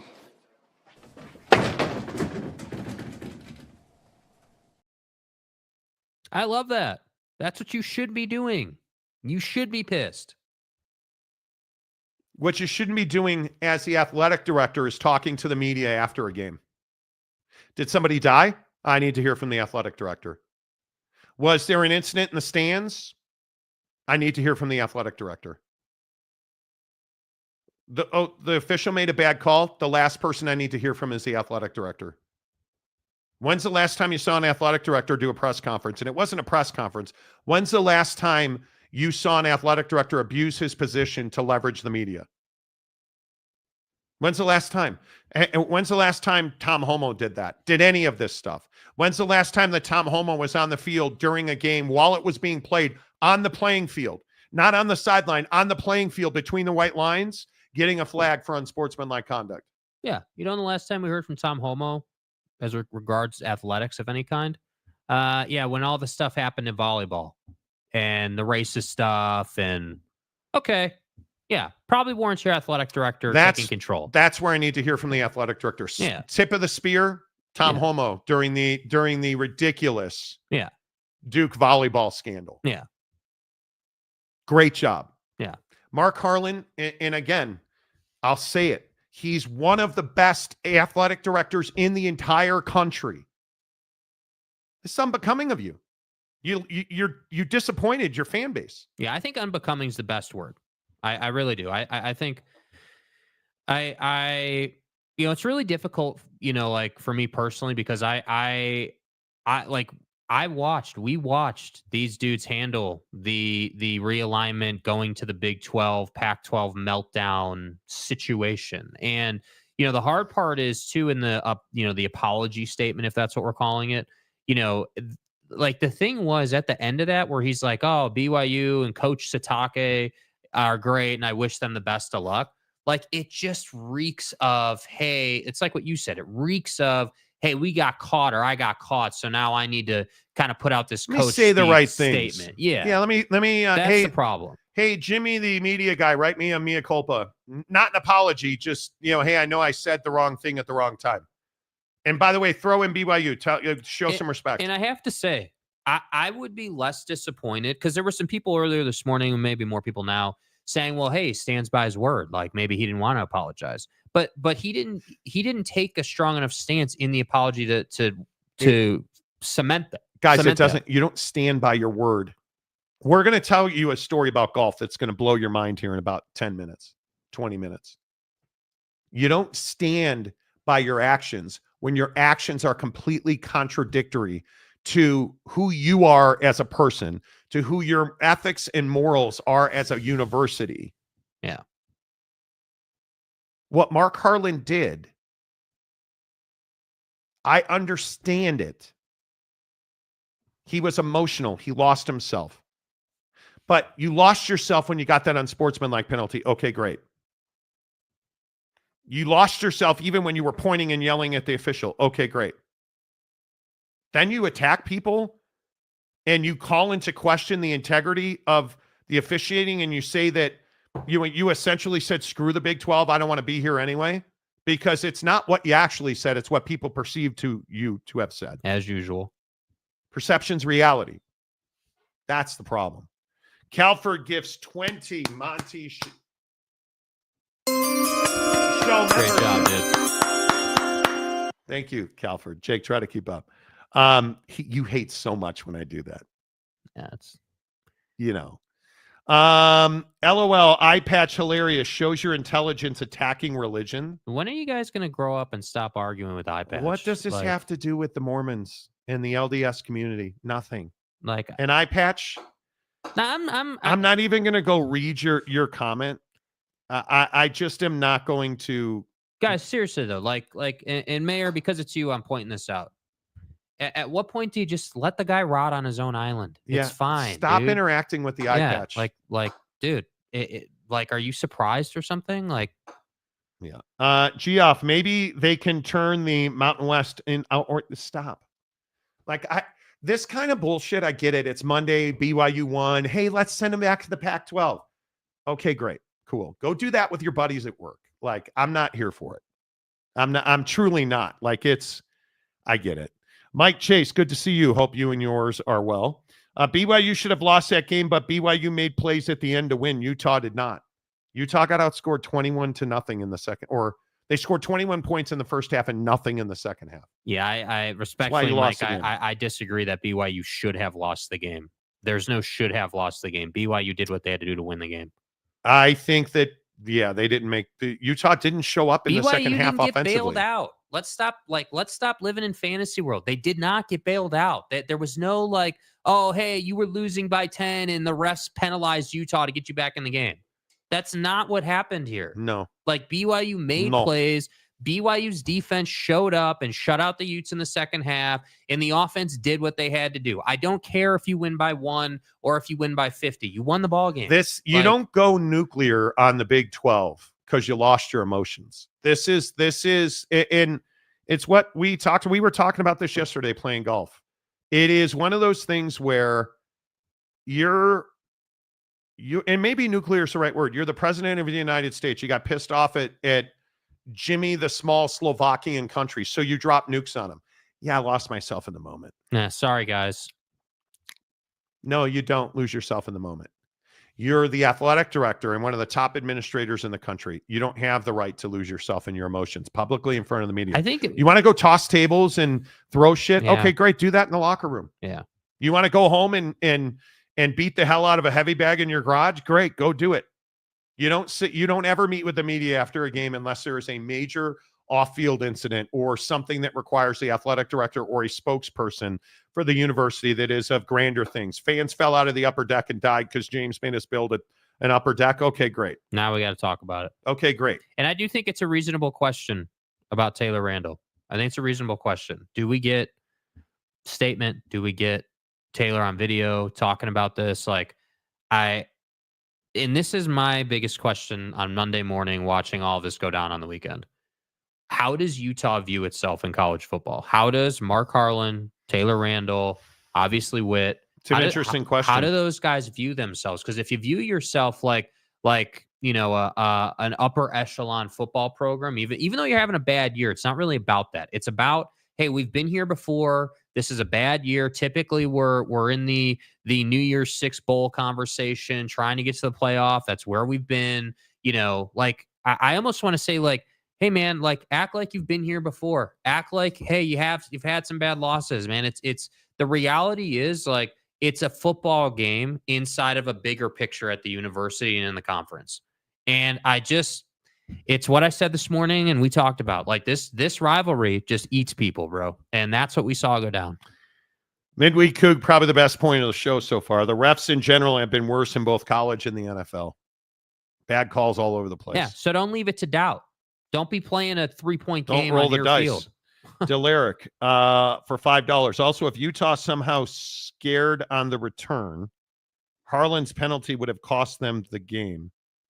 Oh, scored on the return. Yeah. He wouldn't have been on the field. He to me, yeah. So what he's talking about here is Mark Harlan, when the whole lateral throw it all over the place, let's hope and pray that we score a touchdown to win the game on that last kickoff. Yeah.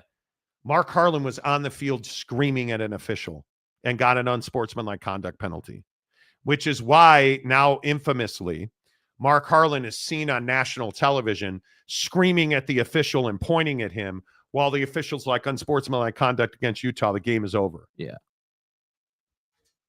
Because that unsportsmanlike flag was on Utah. And you're right. Which, and maybe I'm just naive with this, why did they even need to announce the penalty at that point? The game was over. Was there like I don't know if that was point proven because there was a flag on the play. You've got to announce the penalty. Yeah. Yeah. The officiating in the Big 12 is awful across the board. Harlan is right. He shouldn't have talked to the media, but he isn't wrong. Nobody's saying he's wrong. The problem is he's not a fan of 37 universities such as and like yourself. He's the athletic director and one of the public faces of the University of Utah. It's business for Harlan, man. Yes. It's not personal. Yes. Fat old Mormon and dying. Eye patches the viewer this show needs, I guess. Apparently. I guess. Eye patch. Great. I don't come here for you to read my comments. I come here to infuriate your group of bedwetters in the chat. Dude, I just don't like, why are you so hateful? Yeah. This is what I don't understand about Utah fans. You're not cool or hip, dude. Yeah. Like, you're not stirring the pot. You're just an asshole. And it is undeniable that you are the reason, and Utah fans like you, the people in this conference hate Utah. You are the reason that so many people couldn't give a rat's ass if Utah ever wins another game. And the real problem is Utah fans are fantastic. Football in this state is fantastic. It's guys like you who routinely come in and just hate on the LDS community or say mean, hurtful things to make yourself feel better. Yeah. It's just not required. You choose to be an asshole. And it's just not like we have this good dialogue every day. And then guys like you show up on days where you should be eating crow and really not saying anything. Yeah. And you act like a jackwagon. It doesn't make you cool. Mm-mm. It doesn't. The show can always use some salty members. Even if I argue with them, they are better than annoying trolls from Michigan. Yeah, I just. But Mike, you actually bring constructive, good, logical points. Respectfully, what? I just don't know why there's a difference between being salty and being an asshole. Yeah. I don't I'm serious. I don't give a damn if I patch you care if we read your comments or not. It doesn't matter. It doesn't matter to us. The problem is that our comment section is full of people, again, McCluskey or anybody else who choose to interact with you instead of having the conversation. And that's what I don't get is why do we feed people like that? Why do we put energy into it? James, do you understand your total lack of understanding of this game? This is worse than put an upper deck at Utah. Yeah. Why? Real question. What if they did the holy war in Vegas, like how OU plays Texas in the Cotton Bowl? Why does OU and Texas play in the Cotton Bowl? Because it's halfway home. They don't play. It hurts my head. Yeah. you just somehow every day show up and say something that tells me you know nothing about context. You would never take this game out of Northern Utah, ever. Ever. One of the greatest things. Last night, the party on the streets, or Saturday night, the party on the streets of Provo. That's what this game's about. The absolute bedlam that happened in that stadium is what this game's about. You're not taking this game out of Rice Eccles or Lavelle. Are you out of your mind? Chrissy, Utah isn't even that big of a national brand for Big Ten to want them. Oh, the Big Ten in Utah. And this is one of the things and this is on the channel. Please go back and listen to it. Utah, there's a lot of people like Utah never wanted the Big 12. Could not be further from the truth. Utah, Taylor Randall and Mark Harlan were willing to wait as long as necessary to leave the Pac-12. Is that a slight on the Big 12? No, it's not. The fact that they talked to the Big 10, is that a slight on the Big 12? No, it's not. They were never going to the ACC, ever. Utah wanted to ultimately do what was best for the University of Utah, which would have been, just like everybody else, to stay whole and intact in the Pac-12. Which is why Utah, who, again, has, as we reported first and pretty much exclusively until everybody else ran with it, Utah was in a leadership position in Pac-12 negotiations. Because Mark Harlan and Taylor Randall are lead administrators. So what Big 12 fans have their panties in a bunch about, well, they didn't want to be here. That's not true. Guys like the Eye Patch and the vocal minority of Utah fans on Twitter, they're the ones your beef is with. Taylor Randall and Mark Harlan. And this is one of the biggest problems with Mark Harlan's meltdown Saturday night. Taylor Randall and Mark Harlan showed nothing but respect in the way that they handled the Pac-12 meltdown towards the Big 12. They communicated at every turn. Hey, a lot of respect for what you guys are doing, but we really need to see this thing through with the Pac-12. We are not going to move a moment, a second, before we feel it is absolutely necessary for the best interest of Utah to leave the Pac-12. Right. Did they want to join the Big Ten? Yes. Do you want your team in the Big Ten? Here, let me stand up. Yes, please. Yes. If you think it's a slight on the Big 12 for Utah to want to join the Big 10, you have little brother syndrome. Because every university in this country, when the Pac-12 was melting down, should have wanted to join the Big 10. Utah did nothing in that whole process to disrespect the Big 12. Nothing. Nothing at all. Mike Smith. Whoa. Our software is not happy today.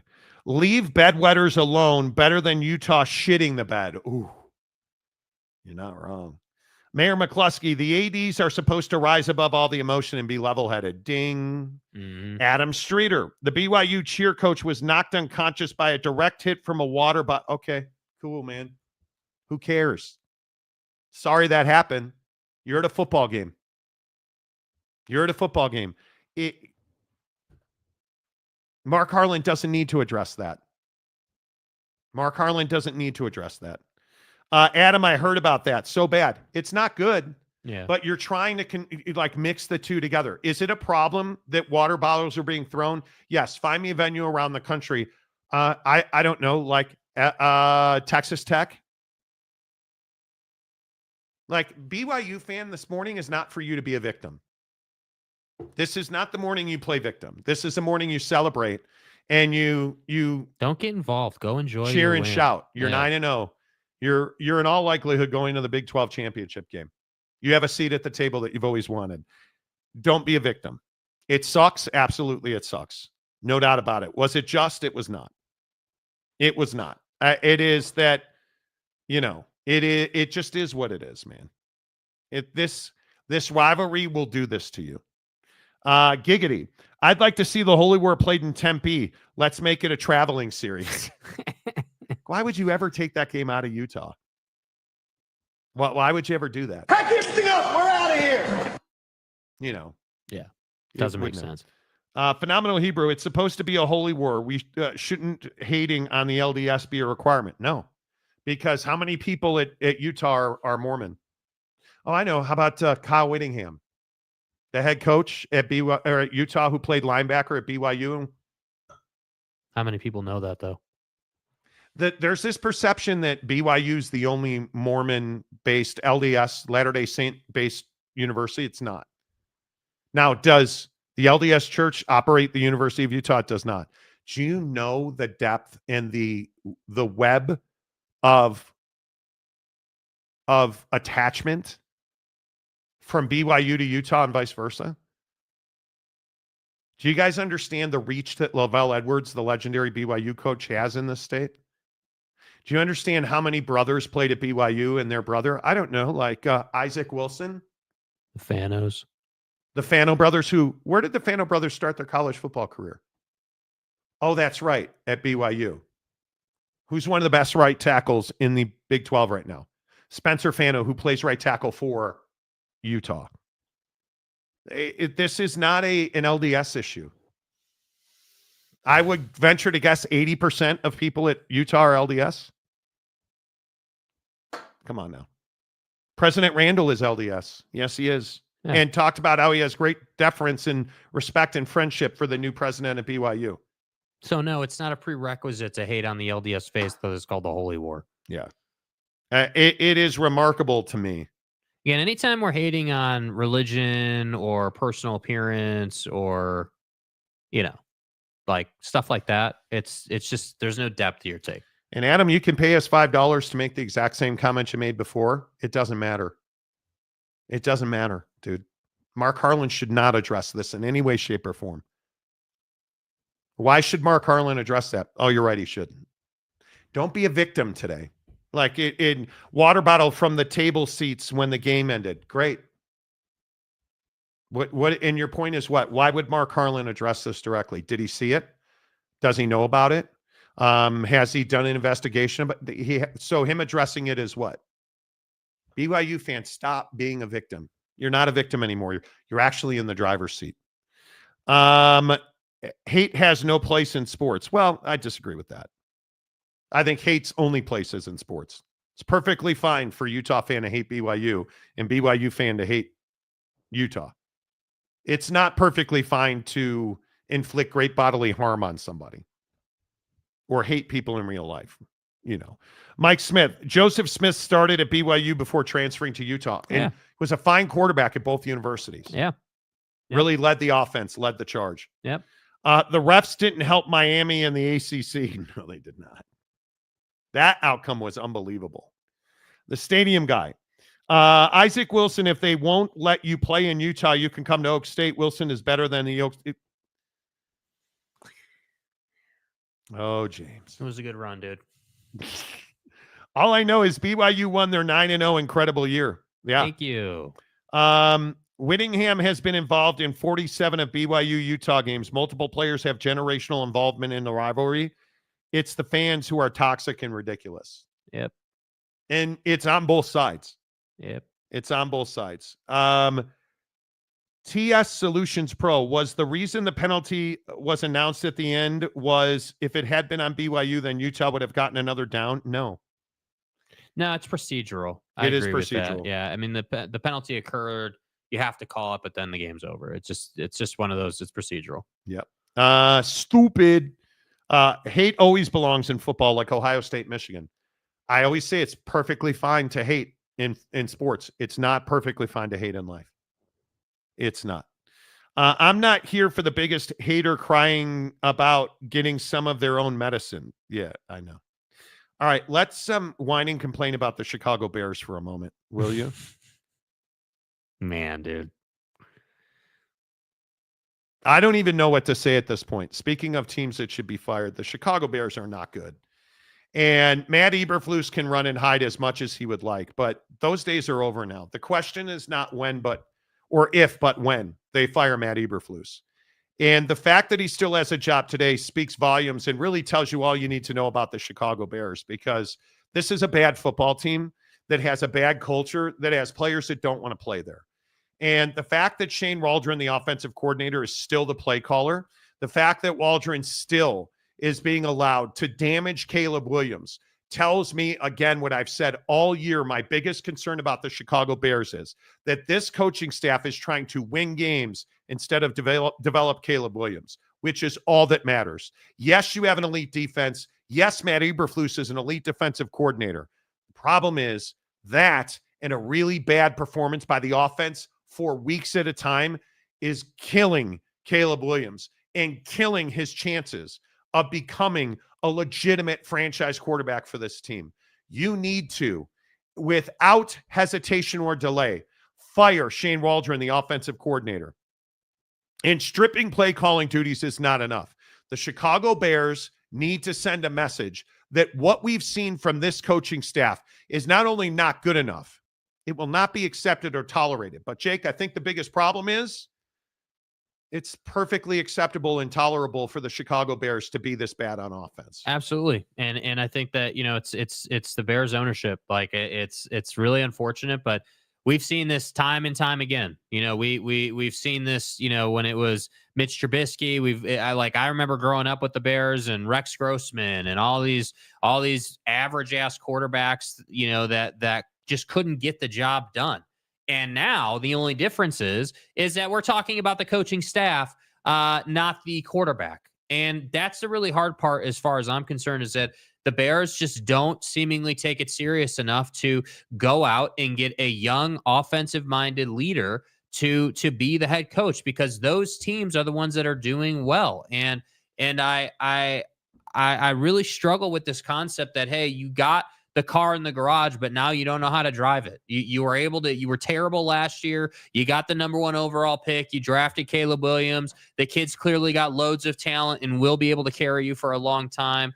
The problem is that we always talk about, well, hey, you got that rookie contract. Now it's time to come through. But the guy's never going to come through if you don't put a system in place that puts him in position to be successful. And it just seems like every single week, what do we get? We get some type of press conference, some type of something that basically is like, we're going to have a meeting, or we're going to do this, and we're going to do that. There's no change in Chicago, and that's the biggest issue. Are you willing to be fired without ever exploring the possibility that the offense could be better with better offensive game planning and play calling by changing the coordinator? Yeah, like I said, we'll look at everything. I think it's look from everything from the top to the bottom, and making sure that we're finding the answers to move the ball on the field, play better as a football team on offense, defense, and special teams. Change in offensive play caller is on the table this week? I just said we're looking at everything. Everything's going to be looked at. How do you explain the offensive ineptitude of today? Yeah, again, we'll go back and look. Again, there were several things. Protection was broken down a little bit, in terms of the route disciplines, all those things. It's always everybody, right? It's always everybody. When you give up 9 sacks, obviously that's something that you don't want to have happen. But again, that's an everybody thing. That's rhythm and timing of the quarterback. That's protection of the offensive line. That's route disciplines of the guys running the routes. It's all that. Like, is this not what we get every week? Is this not, hey, it's everybody's fault, we're going to have a meeting, and that's it? Like, it really is, dude. It is, and I at least give, and this is a difference when we talk about accountability. Those are media members coming for your head, Matt Eberflus. Those are people asking legitimate, hey, are you willing to get terminated in order to keep your offense intact? That is, listen to this first question. Have you ever heard anybody, and we talk about people like Mark Harlan, has Mark Harlan ever answered a question like this? Are you willing to be fired without ever exploring the possibility that the offense could be better with better offensive game planning and play calling by changing the coordinator? That's an A1, no BS kind of question. That's exactly the question that needed to be answered after another terrible Chicago Bears performance. And the thing that worries me and the thing that concerns me most is that you start looking at Caleb Williams and you're starting to see some really bad body language out of Caleb Williams. You have Shane Waldron, the offensive coordinator, sitting next to him on the bench yesterday, laughing and trying to make light of something. And Caleb Williams is sitting there pissed off. Like, hey, I don't want to hear this. You're terrible, dude. Get away from me. and then listen to his words and his body language after the game. It is on the table. He's evaluating whether to make a change in offensive play caller. Do you think that's something you could adapt to midseason? I mean, they're not going to reinvent the wheel in a sense. We're midseason, and that's not a decision for me. I have to do what Coach says. I have to do with whatever decision he makes, and I have to be fine with it. Will I be able to adapt? Yes, I will. Look at that coach speak out of him. And excitedly so. And then, you guys know I have no life. So yesterday I decided to call into the Score Sports Radio 670 and react to the game. Bill, welcome to the Score. How are you? I'm pissed off. That's how I'm doing. I mean, what we saw today was a disgrace. I am very happy, and I want to disagree with Olin 100%. I am glad the Bears players came out and said that the coaches were incompetent. I mean, for Matt Eberflus to come back after the Washington game and say that the second play before the play before the Hail Mary had nothing to do with them losing is BS. That's number one. Okay? And then come out today again against the team and get slaughtered at home. Now you're facing the Packers, Minnesota, and Detroit back-to-back weeks. And you expect this, and tomorrow morning he's going to go and meet the Bears media, and he's going to say we had a meeting and everything is great, and we're all on the same page. Well, what page are they on? He's full of crap. He should be fired right this minute. And what he did to Caleb Williams again today, under 2 minutes, losing by 16 points, and he's getting the crap kicked out of him. And he leaves him in the game to get his head bashed in. I hope Caleb Williams' father tonight, I hope he tweets something so bad that it gets Matt Eberflus fired.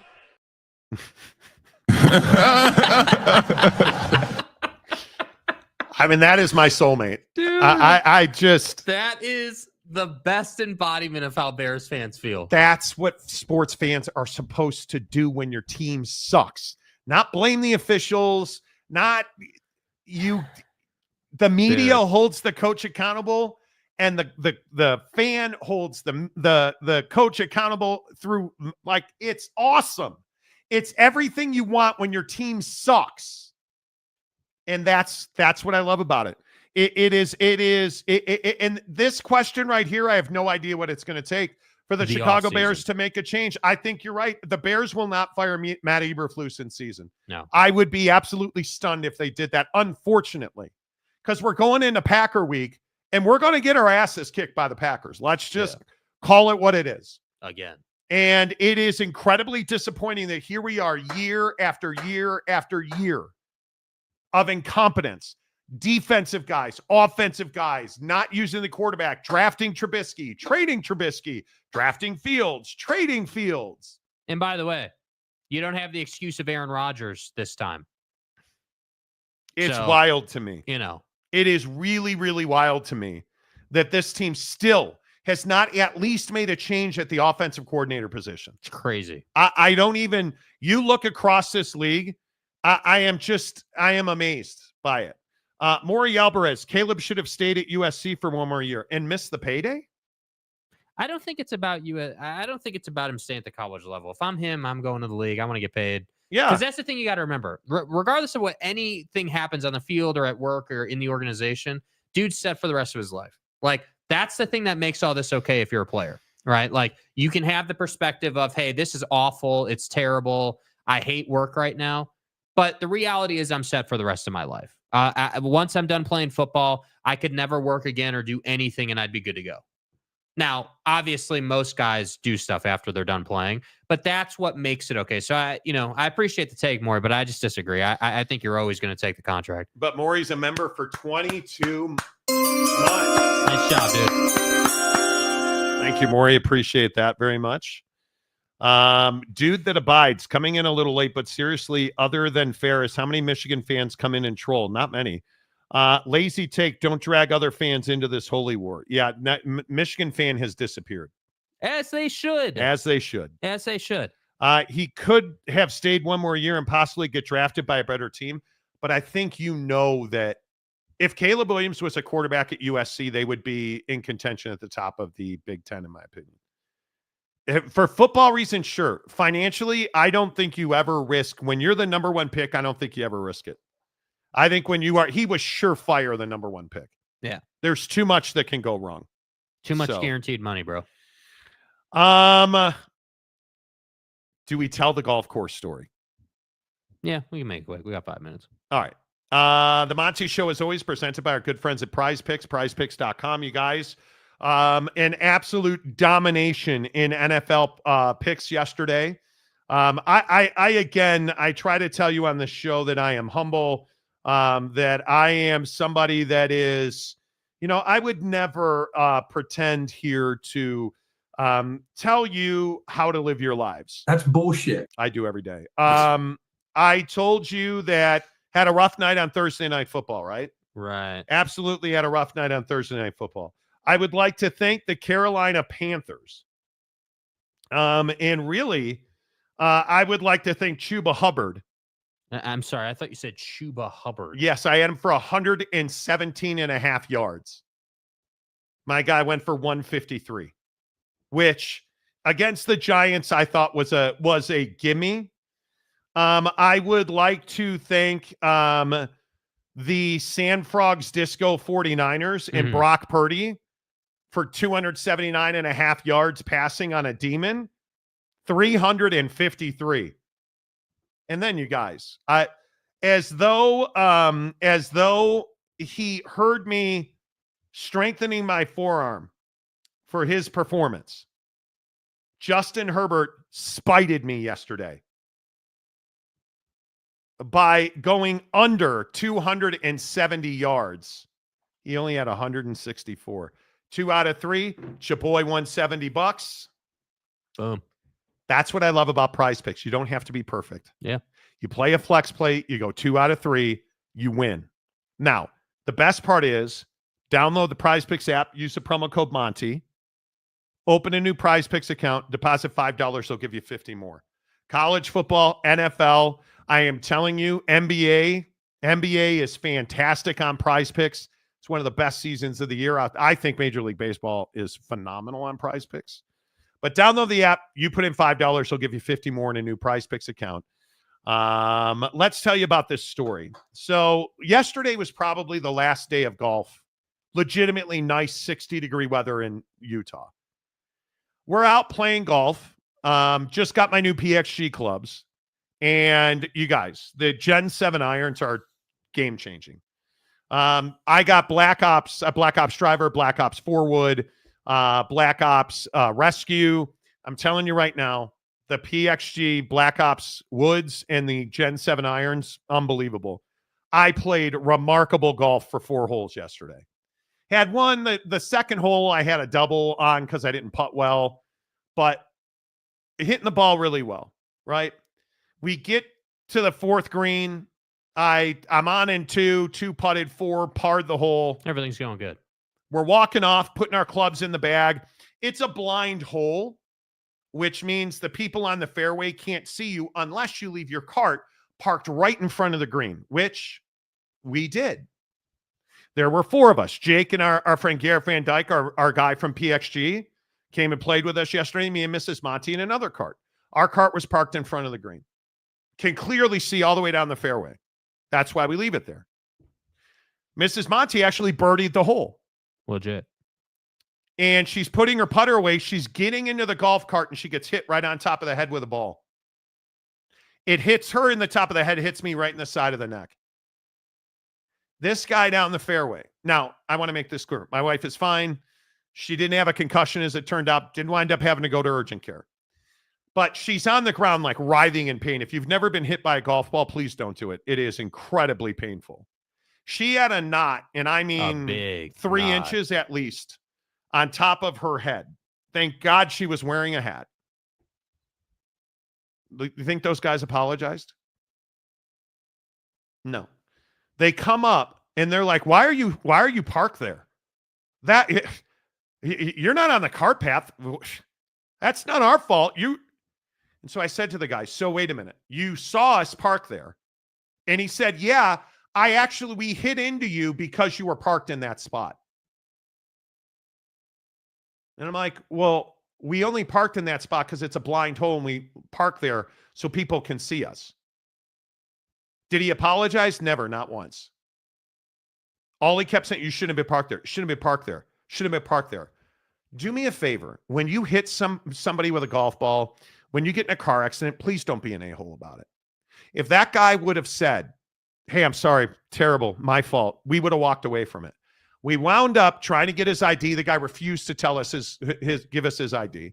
We went to the pro shop, and ultimately at this golf course, this general manager told us, hey, if she winds up going to urgent care or the hospital, call me. I'll give you the guy's information. But until then, I don't think it's necessary. It's like, okay, so we're walking out of the pro shop. And what happened is the guy refused to ID himself. We needed to leave because my wife had this head thing going on. We drive up to the pro shop. We tell them, they send the general manager down to talk to the guys. The guys denied it originally.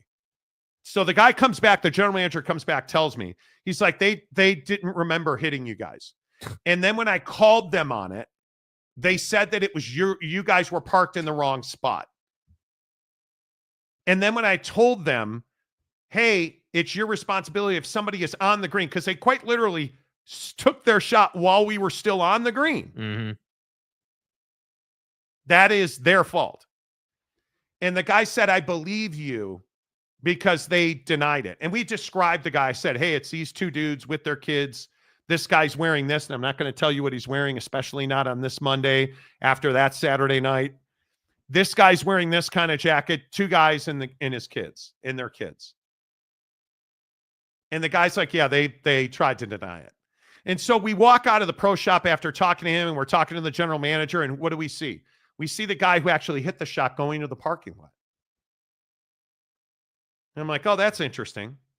So we're leaving. We get in our car to take our bags to our car. We go out there, and he sees me. And what does he do? He doesn't take his cart back to where the cart barn is, because you load your clubs in your car, you return your golf cart, you walk back to your car. He left his golf cart in the parking lot and tore out of the parking lot and left because he didn't want us to get his plate. Like, that's just you being a coward. Yeah, dude. Slow cash. Like, my biggest thing was I just don't understand why you can't say, hey, you know what? Like, it doesn't matter where you're like for me, if I hit somebody, that's never happened. I've never really hit somebody before, but if I would have, I would just roll up and apologize and say, like, just try to make it good. Like, I don't understand why. I have hit a guy before, and there was this foursome playing in front of us. They were all older people. They were really slow. He said, I'm not going to move, but I want you to hit through. And I was like, and they wouldn't play. So he moved off to the side. So what, of course, did I do? Accidentally, I would never hit somebody but I hit him in the leg. Mm-hmm. This dude hit a shot. We never knew he hit it. We never knew it was coming. Hit my wife right in the top of the head. Mm-hmm. And we talk about the advocates on the show all the time. If she had needed to get medical care, I would have called the advocates. Absolutely. I would have called my guy over there is Mark. I'd have called Mark at the advocates, and I absolutely would have gone after the guy. Mm-hmm. And I'm so thankful it didn't happen. My wife, I was just texting with her a minute ago. She said she's still got a little knot and it's really tender, but she's fine. Thankfully, she is fine. I cannot tell you how dangerous it is to get hit with a golf ball. Yeah, I just don't understand. Like, the thing I didn't understand about the whole thing was, like, one, why are you can't have it both ways? Because the other thing they tried to say is that they yelled for and it was on us for not, like, getting out of the way. That's right. I forgot about that. And the problem with that is the math doesn't math, right? Where, hey, you're yelling for, which means you knew we were there. That's a clear admission. You knew someone was there. But the other part of that is if you knew we were there and you hit your shot and they were sitting right in front of the green, the problem with that is you didn't hit a bad shot, because where that ball would have landed, it would have hit the ground and rolled right up. And what I told the guy yesterday when we were in the moment, I said to the guy, you can give me your ID or I'll get your information, because a subpoena will give that to me. Mm-hmm. He said, you're not suing just like that. I said, watch me. I said, if she has a concussion or needs to go to the hospital, You're going to hear from my attorney. You're not suing. What are you going to sue me for? And it's actually reckless endangerment. That's what I thought. Yeah. It is reckless endangerment because you knew as soon as the guy walked up and said to me, and it was the biggest problem for the guy who swung the club, he actually wasn't that bad of a dude. It was his friend who was sitting in the middle of the fairway in his cart. Because this hole is in a cove, right? It's in a cove blocked by a hillside. And you have to be all the way to, if you're looking at the hole, you have to be all the way to the left to see the green. His friend, the guy who hit it, his friend and his friend's son were sitting in this cart looking at us. I saw them actually as I walked off the green. Yeah. And when I got hit, I turned around and the guy was there. And his friend came up and was like, I told him to hit because you guys were you're sitting there. And I knew it was a problem, and I probably should have said something previously. There's a par 3 right before this hole, and we were walking off of that green, and a shot landed over our head onto the back of the green. And I was like, boy, that's a little tight there. Okay, great. We just moved on. But if she'd have had to go to the hospital, there's no question I would have called the advocates. Yeah.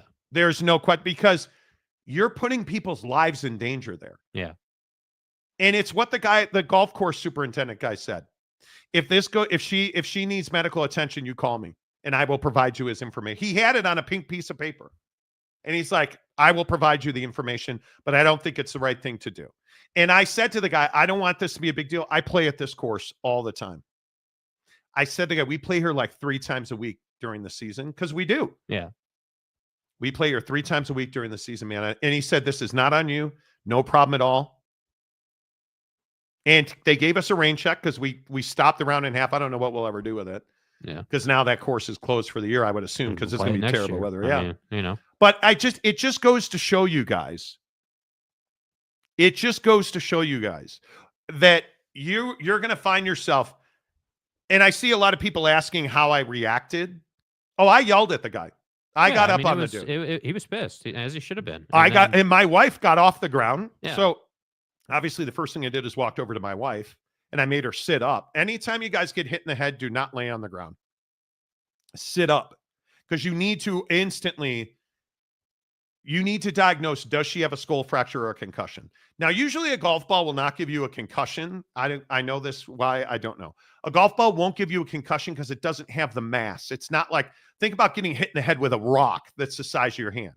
A golf ball is tiny. So and it's also pliable. Yeah, it doesn't have the mass to move your brain off the side of your scalp, right? What you worry about is a compression fracture on your skull. Mm-hmm. That's what you worry about. The other thing you worry about is, thankfully, the distance was significant. So the ball had been up in the air and it's decelerating on the way down. It's actually not speeding up on the way down. It's decelerating, thankfully. So you have to sit her up and make sure, hey, is this a concussion? Do we have a skull fracture? She did not. You know a skull fracture almost right away. Usually you get a bloody nose, a bloody ear. Usually you have a taste of blood. Your eyes will dilate, like all of that stuff. She was fine. And so they came up and I immediately said to the guy, hey, I need your ID right now. And then his friend made the critical mistake of mouthing off. His friend said, F you, you're not a cop. And that was it. My wife got all pissed off. Like it was. And then it settled down. We got through all of it. We're walking away. Then he mumbles, maybe you shouldn't have been parked there. We're getting in our carts to drive back to the clubhouse. And they're going back to the fairway. And the guy's like, he said, well, next time he mumbled. He's like, well, next time don't sit in front of the green. And my wife, I've never seen my wife lose her temper. And she did. She lost her shit on that guy. As she should have. You're just so low cash. Yeah, it's embarrassing. And we see it in golf all the time. If you hit a house and somebody's like, hey, you hit my house, you can't deny it. Yeah. Like there's cameras everywhere. There's people everywhere. Like everybody watched these guys hit my wife with a golf ball. And trust me when I say, when you get in trouble, don't let your friend be a loudmouth jerk about it. Because if that guy had just said, hey, I'm really sorry I hit your wife. I'm really sorry I hit you. When my wife was sitting on the ground, if the guy had walked over and been like, hey, I'm really sorry. If they had any kind of, oh man, we're really Just sorry. take accountability. Because we've even if when we play a ton of golf, if we get close to dudes, there are sometimes I hit a ball and it just goes way further than I thought it would. Yeah. We've actually driven up to people and been like, hey man, really sorry about that. Like There have been the Oaks and multiple Spanish times. Forks was the last time we did that. Where you'll hit a drive and it doesn't hit anybody, but if you play golf, you hit a drive and it rolls out. And if it rolls out and it's anywhere in the vicinity, you just go up and you say. And most people are chill about it. They're like, yeah, that was a great drive, dude. That's you say, hey man, because what I always do is I'm like, hey dudes, really sorry I got that close. That was not my intention. And most people be like, dude, great shot. Like I had a 4-wood shot at the Oaks and Spanish Fork in southern Utah, like southern Utah County. That ball off of a 4-wood went almost 300 yards. And it was windy and it landed. Yeah. The green was this big long left to right green, and it landed on the left side. It was nowhere near them. But you need to go up there and be like, hey, I'm really sorry. Didn't mean to hit in you there. Like, man, great shot. Did you hit that off like the guy said to me, you hit that off the tee? That's your tee shot? Great shot. Yeah. Like if you're cool about it and you're like, I'm really sorry. But this is the problem though with golf. Like, and I love this course. It's very convenient. It does exactly what we need it to do. Not a course issue. The problem though is that because it's priced the way it's priced, you get, jackwagon guy who has no idea. And Mrs. Monty said last night, I hope this doesn't make you not want to play there. I really love that course because she's taking lessons now. So she's actually playing really good golf, which is the first thing she said to me driving back to the clubhouse. We were having a great time. Yeah. We were playing great golf. I had hit 3 iron shots that were stupendous. Like I got stuck behind a tree. I hit a high draw around a tree. Mm-hmm. It was fantastic. New clubs. We were laughing and having a good time. Yep. And then that happened. Yeah. It sucks. All right. Last comment, because then we got to go. Lee Jensen just woke up, but I wanted all the Ute fans to know that they should let that defeat soak in. No hate, just jokes. It's soaking. Soak in. Yeah. Like, nice job, dude. Way to end the show. Appreciate all you guys. Great conversation today for the most part. Thanks for being here on big days. Thanks for being here on small days. A lot more tomorrow. A lot more NFL tomorrow. Can BYU win a national championship? We'll talk about that tomorrow.